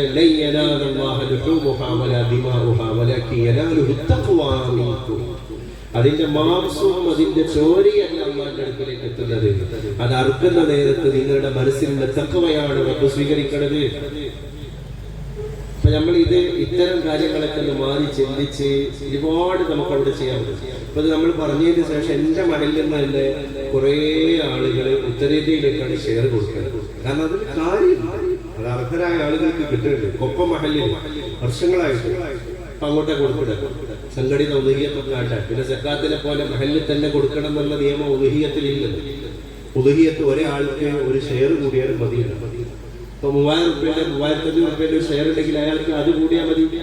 അപ്പൊ ചില ആൾക്കാർ സംശയം, കുറെ സ്ഥലത്തിന് സംശയം ചോദിക്കേണ്ടത് ഒരു 7 വിഹിതമാണെങ്കിൽ ഒരു മൃഗത്തിന് മാക്സിമം പോവുക. ഒരാൾ ഒരു വിഹിതം കൂടിയാൽ പിന്നെ അയാള് ബാക്കി 6 കൊല്ലം ഓരോ വിഹിതം കൂടിയിട്ട് 7 തേക്കണം എന്നുള്ള നിയമമുണ്ടോ? അങ്ങനെയില്ല. അയാൾക്ക് ഒരു വിഹിതം കൂടാൻ കഴിയുള്ളൂ. അയാൾക്ക് ഉദഹയ്യത്തിന്റെ ഒരു വിഹിതം കൂടിയിട്ട് അടുത്ത വർഷം അയാൾക്ക് പറ്റുകി കൂടിയാൽ മതി, നിർബന്ധമില്ല. പിന്നെ ഒരു ഷെയർ കൂടിയാൽ അതിൽ വേറൊരാൾ ഉൾപ്പെടുത്താൻ ആവശ്യമില്ല. ഉദാഹരണമായിട്ട് 3,500 ഒരു ഷെയർ ഒരാൾ കൂടി ഒരു മൃഗത്തിന്റെ 7 വിഹിതത്തിൽ ഒരു വിഹിതം അയാൾ കൂടിയാൽ പിന്നെ ആ കൂടിയതിലേക്ക് ഇതിന്റെ മകനും എന്റെ മകൾക്കും വേണ്ടിയിട്ട് ഉള്ളതാണെന്ന് പറയാൻ പറ്റൂല. അത് ഒരാൾക്കേ പോകും. അതേസമയം ഒരു വീട്ടിൽ നിന്ന് വാപ്പ നെയ്യത്താക്കാൻ ഒരു മൃഗത്തെ അറുക്കാൻ അയാൾ 23,000 രൂപയോടെ കൊടുത്തു. അങ്ങനെയെങ്കിൽ ആ വീട്ടിലെ 3 ആളുകളെ അതിൽ ഉൾപ്പെടുത്താൻ തീരുമാനിച്ചാൽ 3 ആളെ ഉൾപ്പെടുത്താം. വാപ്പ മാത്രമേ നെയ്യത്താക്കിയിട്ടുള്ളൂ, ഒരാൾക്ക് വേണ്ടി ഇറക്കാം. 7 ആളുകളെ വരെ അതിൽ ചേർക്കുകയും ചെയ്യാം. അപ്പൊ 3 ആളെ കൊണ്ട് പൂർണ്ണമായ ഒരു മൃഗത്തെ അറുക്കാൻ ബാക്കി 4 ആളോടെ കൂടിയിട്ടില്ലെങ്കിലും കുഴപ്പമില്ല, 3 ആൾക്ക് വേണ്ടിയിട്ട് ഇറക്കാം എന്നതാണ്. ഈ ഉദഹയ്യത്ത് സുന്നത്തായ ഉദഹയ്യത്ത് എന്ന പ്രത്യേക നിയ്യത്ത് വെക്കണം. ആർക്കെങ്കിലും വസിയത്ത് ഉണ്ടെങ്കിൽ അത് നെദർ പോലെ നേർച്ചയാക്കിയതാണെങ്കിൽ അതിൽ നിന്നൊരല്പം മാംസം പോലും നേർച്ചയാക്കിയ ആളുകൾക്ക് ഭക്ഷിക്കാൻ അനുവദനീയമല്ല. അങ്ങനെ ഉദുഹിയത്ത് മരിച്ചവരുടെ പേരിൽ ഉദുഹിയത്ത് കഴിക്കേണ്ട, അവർക്ക് വസിയത്തുണ്ടെങ്കിൽ മാത്രമേ മരിച്ചവരുടെ പേരിൽ നമ്മൾ ഉദുഹിയത്ത് ഇറക്കേണ്ട ആവശ്യമുള്ളൂ. അല്ലെങ്കിൽ മരിച്ചവരുടെ പേരിൽ എന്ത് ചെയ്യേണ്ട? ഇപ്പൊ ചില ഹജ്ജ് ഉംറയൊക്കെ അങ്ങനെ നടക്കുകയുണ്ട്. ഉമ്മ മരിച്ചിട്ടുണ്ടാവും, ഉപ്പ മരിച്ചിട്ടുണ്ടാവും. ഉപ്പ ഹയാത്ത് കാലത്ത് ഹജ്ജ് ചെയ്യാത്ത ആളാണ്, ഉപ്പ ഹയാത്ത് കാലത്ത് ഉംറ ചെയ്യാത്ത ആളാണ്. അപ്പോ മകള് പിന്നെ ഉംറക്ക് പോവുകയാണ്, ഹജ്ജിന് പോവാണ്. അപ്പൊ മകള് ബൈത്തു ആയിഷ തനീമിലെ മസ്ജിദ് ആയിഷയിൽ പോയിട്ട് ആ മകളെ പേരിലുള്ള ഉംറ നിർവഹിച്ചു കഴിഞ്ഞതിന് ശേഷം പിന്നെ തനീമിൽ പോയിട്ട് ഉമ്മക്ക് വേണ്ടി ഒരു ഉംറ ചെയ്താല് ഉമ്മാന്റെ ഉംറ വീടി അത് തന്നെ ഉമ്മാന്റെ പേരിൽ വേറെ ആരെങ്കിലും ഒരാൾ ഉംറ ചെയ്യാത്ത കാലത്താണ് മകളെ ഉംറ ശരിയാവുക. ചില സ്ഥലത്തുണ്ടാകാറുണ്ട്, ഉമ്മ മരിച്ചു. അപ്പൊ നമ്മള് ജിദ്ദയിൽ നമ്മളൊരു ബന്ധുവിനെ വിളിച്ചിട്ട് പറഞ്ഞു, ഏതായാലും അതിന്റെ പേരിലുള്ള ഉംറ ചെയ്ത ഒരാളാണല്ലോ, അതുകൊണ്ട് അടുത്ത വ്യാഴാഴ്ച പോയിട്ട് ഉമ്മാന്റെ പേരിൽ ഒരു ഉംറ ചെയ്ത ആളാണ്. അങ്ങനെ ഏതെങ്കിലും ഒരു കൊല്ലം നമ്മളൊരു ബന്ധു നമ്മളെ മരിച്ചുപോയ ഉമ്മാന്റെ പേരിൽ ഉംറ ചെയ്തിട്ടുണ്ടെങ്കിൽ ഇനി സ്വന്തം മക്കളാണെങ്കിലും നമുക്ക് നമ്മുടെ ഉമ്മക്ക് വേണ്ടി ഉംറ ചെയ്യാൻ ഓപ്ഷൻ ഇല്ല. അത് വീടി മരിച്ച മയ്യത്തിന്റെ പേരിൽ ഇലാ യൗമിൽ ഖിയാമ ഒറ്റ ഉംറയെ ചെയ്യാൻ പറ്റുള്ളൂ. ബാക്കി ലാപ്സ പുറത്ത് പോവാൻ ആ ഉംറ അവനാന്റെ പേരിൽ ചെയ്യൂടെ? ഇങ്ങനെ ഈ വിഷയങ്ങളെ പറ്റിയിട്ടുള്ള അറിവില്ലായ്മ കൊണ്ട് ഉദുഹിയത്തിലും ഇത്തരം ഉംറകളിലൊക്കെ ചില അശ്രദ്ധകൾ സംഭവിക്കാറുണ്ട് എന്നർത്ഥം. അത് നമ്മൾ ചോദിച്ച് കൃത്യമായിട്ട് മനസ്സിലാക്കി മുന്നോട്ട് പോകാനുള്ള സംവിധാനങ്ങളൊക്കെ ഇഷ്ടം പോലെയല്ലേ നമ്മുടെ മുമ്പിൽ. അപ്പൊ ആ രീതിയിൽ നമ്മൾ ഇത്തരം കാര്യങ്ങളൊക്കെ കണ്ടറിയണം, നോക്കി കാണണം. അല്ലാഹു നമുക്കൊക്കെ അതിനുള്ള ബോധവും ബോധ്യവും ഒക്കെ നൽകി അനുഗ്രഹിക്കുമാറാണ്. പ്രിയപ്പെട്ടവരെ, ഞാൻ പറയാൻ നിൽക്കുകയാണ്, പിന്നെ ഇന്ന് കവർ നൽകേണ്ടത് നാളെ ബഹുമാനപ്പെട്ട തങ്ങളുപ്പാപ്പ നമ്മുടെ ദുആക്ക് നേതൃത്വം നൽകാൻ വേണ്ടി വരിക. ഇന്നത്തെ കാലത്ത് ഇത്തരം സദസ്സുകളൊക്കെ എന്ന് പറഞ്ഞാൽ കിട്ടാക്കനിയാണ്. നമ്മൾ അങ്ങനെ തന്നെ അതിനെ കാണണം. അതിൻ്റെതായ കൂലി ഉണ്ടാവും. സോഷ്യൽ മീഡിയ അതിപ്രസരത്ത് വന്ന ആൾക്കാർക്കൊക്കെ മത സംവിധാനത്തോട് താല്പര്യം പറഞ്ഞൊരു കാലത്തും ഇങ്ങനെ പന്തലിന്റെ ചോട്ടിൽ സ്ക്രീനൊക്കെ ഓഫാക്കിയിട്ട് വന്ന് മുഖത്തോട് മുഖം നോക്കിയിരിക്കാണ്. അള്ളാഹു നിങ്ങൾക്ക് തൗഫീഖ് തന്നിട്ടുണ്ടെങ്കിൽ ഇതൊരു തെരഞ്ഞെടുപ്പാണ്. അള്ളാഹു നിങ്ങളെ ഇതിന് തെരഞ്ഞെടുത്തു എന്നാണ് എൻ്റെ അർത്ഥം. അപ്പോൾ ഒരു നിയമത്തിന്റെ അംശം നമ്മുടെ തലയിൽ കിടക്കേണ്ടതാണ്. അപ്പൊ ഇൻഷാ അല്ലാഹ് നാളങ്ങൾ വരുമ്പോൾ ആ നിയമത്തിന്റെ ഒരു പൂർണ്ണത ഇവിടെ സംഭവിക്കട്ടെ. നാളെ ബഹുമാനപ്പെട്ട തങ്ങളവർകള് ഭക്തി സാന്ദ്രമായ ദുആക്ക് നേതൃത്വം നൽകുമ്പോൾ സദസ്സ് പിരിയും വരെ നമുക്ക് ആത്മാർത്ഥമായിട്ട് ഇവിടെ ഇരിക്കാനോ ആമീൻ പറയാനും കഴിയാന്നുള്ളതും ഒരു വലിയൊരു തൗഫീഖാണ്. അല്ലാഹു തൗഫീഖ് നൽകട്ടെ.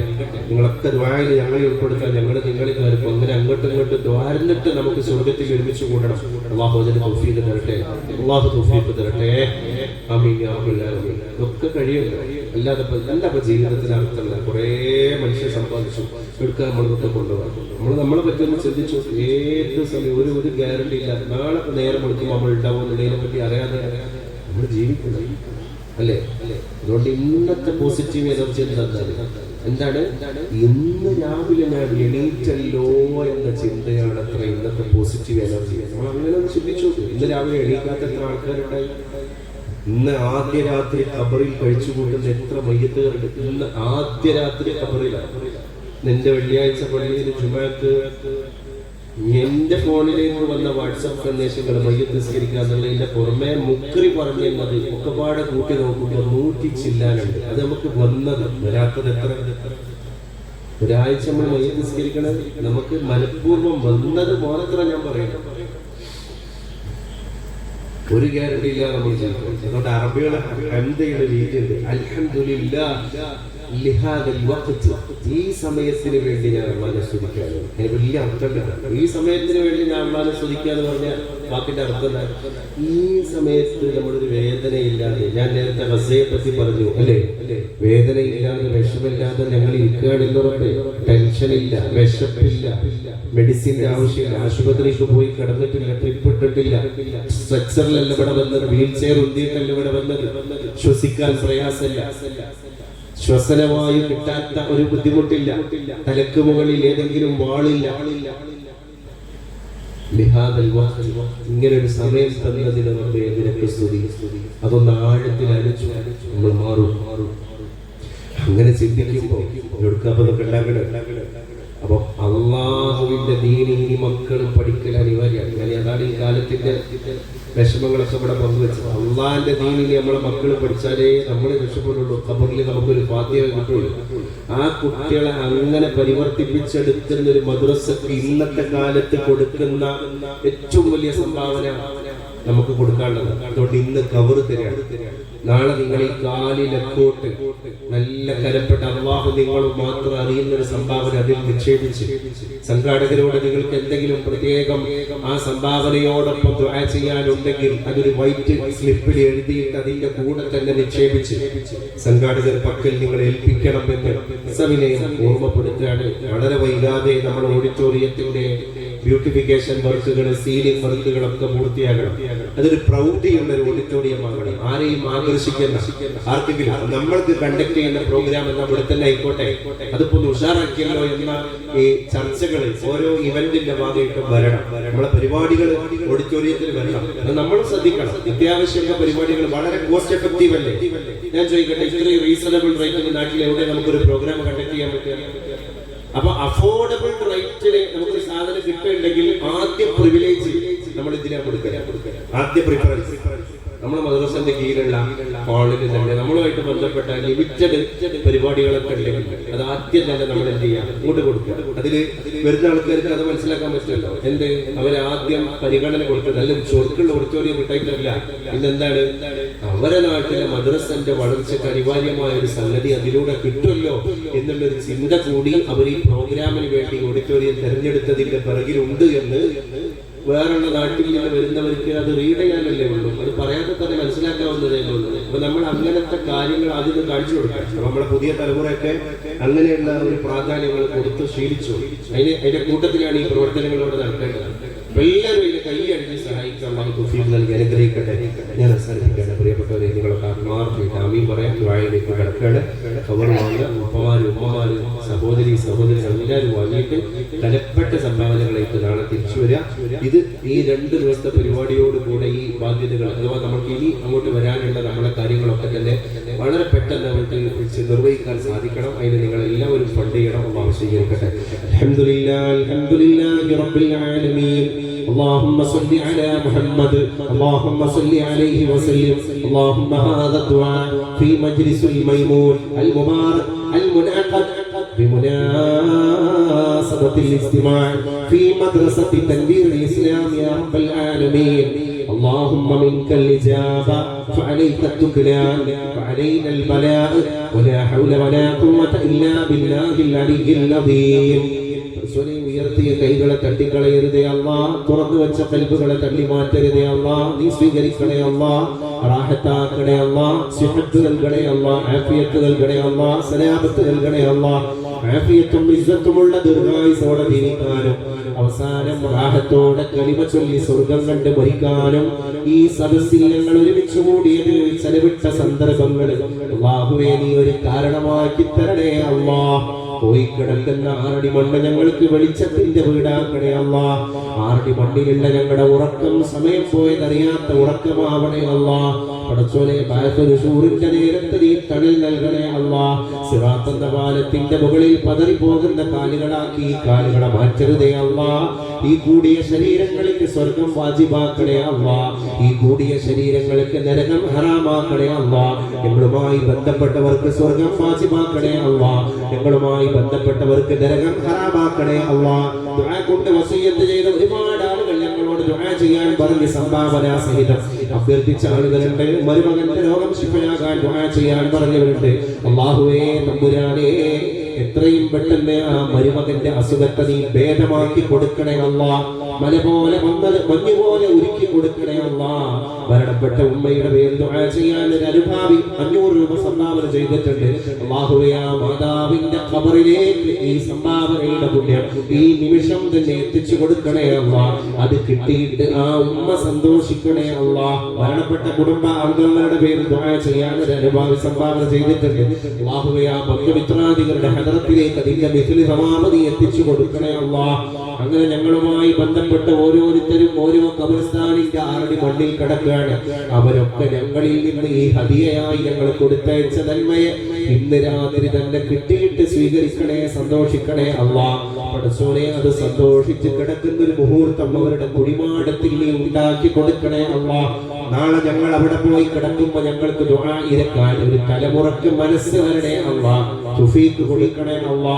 ഞങ്ങളെ മദ്രസയെ സഹായിക്കുന്നവർ മദ്രസയുടെ മുന്നോട്ടുള്ള പ്രവർത്തനങ്ങൾക്ക് ആവശ്യമായ ബാഹ്യ സംവിധാനങ്ങൾക്ക് സഹായം കൊടുക്കുന്നവരെ രണ്ട് ലോകത്തും പ്രതിസന്ധി ഘട്ടത്തിൽ നീ സഹായിക്കണേ അല്ലാഹ്. ആരൊക്കെ ഈ മദ്രസയുടെ ഓഡിറ്റോറിയത്തിന്റെ പ്രവർത്തനത്തിന് വേണ്ടി അല്ലാഹുവേ ഞങ്ങളുടെ വാക്ക് കേട്ട് സഹായം നൽകാൻ മുന്നോട്ട് വരുന്നുണ്ടോ, ആ സഹായം നൽകുന്നവർക്ക് അതിന്റെ പിറകിലുള്ള ലക്ഷ്യങ്ങളെ പൂർത്തിയാക്കാനുള്ള വാതിൽ ഇന്ന് രാത്രി തന്നെ നീ തുറന്നു കൊടുക്കണേ അല്ലാഹ്. നാളെ സംഭാവനകളുമായിട്ട് വരുന്നവർക്ക് ആ മുറാദുകളെ ഹാസിലായി കിട്ടണേ അല്ലാഹ്. അവരെ രോഗം ശിഫയാകണേ അല്ലാഹ്. അവരെ വിഷമം ദൂരെ പോകണേ അല്ലാഹ്. അവരെ മക്കൾക്ക് റാഹത്തുണ്ടാവണേ അല്ലാഹ്. അവരെ വീട്ടിൽ ഐശ്വര്യം വിരുന്ന് വരണേ അല്ലാഹ്. ഞങ്ങളെയും അവരെയും സിഹറിൽ നിന്ന് കാത്തു രക്ഷിക്കണേ അല്ലാഹ്. ഐനിൽ നിന്ന്, ലിസാനിൽ നിന്ന്, ശത്രുക്കളിൽ നിന്ന്, ഫിത്നകളിൽ നിന്ന് കാക്കണേ അല്ലാഹ്. ഈ കൂടിയ ശരീരങ്ങളെ ഞങ്ങൾക്ക് വേണ്ടപ്പെട്ടവരുടെ ശരീരങ്ങളെ ആശുപത്രി ബെഡുകളെ കൊണ്ട് നീ പരീക്ഷിക്കരുതേ അല്ലാഹ്. പങ്കാളിലും നേപ്പാളിലും ഉപനീയത്ത് നിർവഹിക്കാൻ വേണ്ടി ഒരുപാട് സഹോദരങ്ങൾ അവരുടെ ഷെയറുകൾ ഏൽപ്പിച്ചിട്ടുണ്ട്, വക്കാലത്ത് ഏൽപ്പിച്ചിട്ടുണ്ട്. പഠിച്ചോനെ തമ്പുരാനെ അവരുടെ ഉദ്ദേശങ്ങൾക്ക് നീ തക്കതാർഹമായ പ്രതിഫലം കൊടുക്കണേ അല്ലാഹ്. ആ കാര്യങ്ങളൊക്കെ തന്നെ നീ റാഹത്തിലാക്കി തരണേ അല്ലാഹ്. കാസർഗോഡുള്ള ഒരു പൊന്നു സഹോദരനായ എന്റെ സുഹൃത്ത് നേപ്പാളിൽ ഒരു മതകലാലയം നിർമ്മിച്ചു കൊടുത്തിരിക്കുകയാണ്. മറ്റന്നാൾ അതിന്റെ ഉദ്ഘാടനം നിർവഹിക്കപ്പെടുകയാണ്. അദ്ദേഹത്തിന്റെ മരണപ്പെട്ടു പോയ പിതാവിന്റെ പേരിലാണ് ആ സ്ഥാപനം ഉയർന്നു വന്നത്. നേപ്പാൾ എന്ന് പറയുന്ന രാജ്യത്താണ്. അല്ലാഹുവേ, അവിടെയുള്ള ഈ സംവിധാനങ്ങൾക്ക് സ്വന്തം പിതാവിന്റെ പേരിൽ ലക്ഷങ്ങൾ ചെലവിട്ട് സ്ഥാപനം നിർമ്മിച്ചു കൊടുത്ത സഹോദരൻ അല്ലാഹുവേ അർഹമായ പ്രതിഫലം കൊടുക്കണേ അല്ലാഹ്. അത് കിട്ടി, അതിന്റെ ഇൽമിന്റെ പ്രതിഫലം കിട്ടി. ഖബറിൽ ആ പിതാവ് സന്തോഷിക്കണേ അല്ലാഹ്. ഞങ്ങളിൽ നിന്ന് വിട പറഞ്ഞു പോയ ഞങ്ങൾ ഉസ്താദുമാര്, യൂസുഫ് ഉസ്താദ് അടക്കമുള്ള ഉസ്താദുമാര്, തങ്ങന്മാര്, ഞങ്ങളെ മശായിഖന്മാര്, ഞങ്ങളെ കമ്മിറ്റിക്കാർ, ഇതിന്റെ മുമ്പുള്ള ഭാരവാഹികൾ, മദ്രസയുടെ കമ്മിറ്റിക്കാർ, മസ്ജിദിന്റെ കമ്മിറ്റിക്കാർ, മഹല്ലിന്റെ ഭാരവാഹികൾ, പടച്ചോനെ വഴികാട്ടികളായ പലരും ആരടി മണ്ണിലാണ്. അവരൊക്കെ ഇന്ന് രാത്രി ഞങ്ങളിൽ കൊടുത്തയച്ച നന്മകൾ കിട്ടി സന്തോഷിക്കണേ അല്ലാഹ്. നിലവിലുള്ളവർക്ക് നീ ആഫിയത്തും ത്വാഖത്തും കൊടുക്കണേ അല്ലാഹ്. ഇതിന്റെ സംഘാടകർക്ക് നീ ആഫിയത്ത് കൊടുക്കണേ അല്ലാഹ്. ഇതിനെ സഹായിച്ചവരെ നീ സഹായിക്കണേ അല്ലാഹ്. പഠനം കഴിഞ്ഞവർക്ക് ഉപരിപഠനത്തിനുള്ള സാധ്യതകളുടെ വാതിൽ തുറന്നു കൊടുക്കണേ അല്ലാഹ്. തുറന്നു കൊടുക്കണേ അല്ലാഹ്. ഞങ്ങളെ കുട്ടികളൊക്കെ ഇസ്സത്തോടെ ജീവിക്കണേ അല്ലാഹ്. ഞങ്ങളെ കുട്ടികളെ കണ്ടിട്ട് അഭിമാനം പറയാൻ നീ ഞങ്ങൾക്ക് തൗഫീഖ് നൽകണേ അല്ലാഹ്. ഗർഭിണികൾക്ക് സുഖപ്രസവം കൊടുക്കണേ അല്ലാഹ്. ഗർഭസ്ഥ ശിശുക്കൾക്ക് വൈകല്യങ്ങളിൽ നിന്ന് മോചനം കൊടുക്കണേ അല്ലാഹ്. കടം കൊണ്ട് വലയുന്നവരെ വീട്ടാൻ സഹായിക്കണേ അല്ലാഹ്. വീടില്ലാത്തവർക്ക് വീട് കൊടുക്കണമേ. ഗർഭസ്ഥ ശിശുക്കൾക്ക് വൈകല്യങ്ങളിൽ നിന്ന് മോചനം കൊടുക്കണമേ. വിവാഹ പ്രായമെത്തിയ ആടിനും പെണ്ണിനും കുഫുവത്ത ബന്ധത്തെ നീ അടുപ്പിച്ചു കൊടുക്കണമേ. അത് തൊലാഖിന്റെ ശബ്ദം കേൾക്കാത്ത ദാമ്പത്യമാക്കി കൊടുക്കണേ അല്ലാഹ്. ഞങ്ങളുടെയൊക്കെ വർഷങ്ങൾ പിന്നിട്ട ദാമ്പത്യത്തിൽ ഇബ്ലീസ് ഇടപെടരുതേ അല്ലാഹ്. ഇബ്ലീസ് ജയിക്കരുതേ അല്ലാഹ്. ഭാര്യ ഭർത്താക്കന്മാർക്കിടയിൽ സംശയം ജനിപ്പിക്കരുതേ അല്ലാഹ്. സ്നേഹത്തെ ഊട്ടി ഉറപ്പിച്ചു തരണേ അല്ലാഹ്. മക്കൾക്ക് മാതൃകയാകുന്ന ദാമ്പത്യമായി ഞങ്ങൾ മാതാപിതാക്കളുടെ ദാമ്പത്യത്തെ നീ മാറ്റിത്തരണേ അല്ലാഹ്. പൊരുത്തക്കേടുള്ള ദാമ്പത്യം മാക്കല്ലേ അല്ലാഹ്. ഞങ്ങളുടെ കുടുംബത്തിന് നീ അടിത്തറ നൽകണേ അല്ലാഹ്. ഐശ്വര്യം നൽകണേ അല്ലാഹ്. ശത്രുക്കളെ മിത്രങ്ങളാക്കുന്ന സ്വഭാവം ഞങ്ങൾക്ക് തരണേ അല്ലാഹ്. നിന്റെ ഹബീബ് ഞങ്ങളെ പഠിപ്പിച്ച ഹുസ്നുൽ ഖുൽഖ് ഞങ്ങളുടെ വ്യക്തി ജീവിതത്തിലേക്ക് നീ പറിച്ചു നൽകണേ അല്ലാഹ്. നീ പറിച്ചു നൽകണേ അല്ലാഹ്. നീ നൽകണേ അല്ലാഹ്. اللهم ربنا آتنا في الدنيا حسنة وفي الآخرة حسنة وقنا عذاب النار وأدخلنا الجنة مع الأبرار يا عزيز يا غفار يا رب العالمين.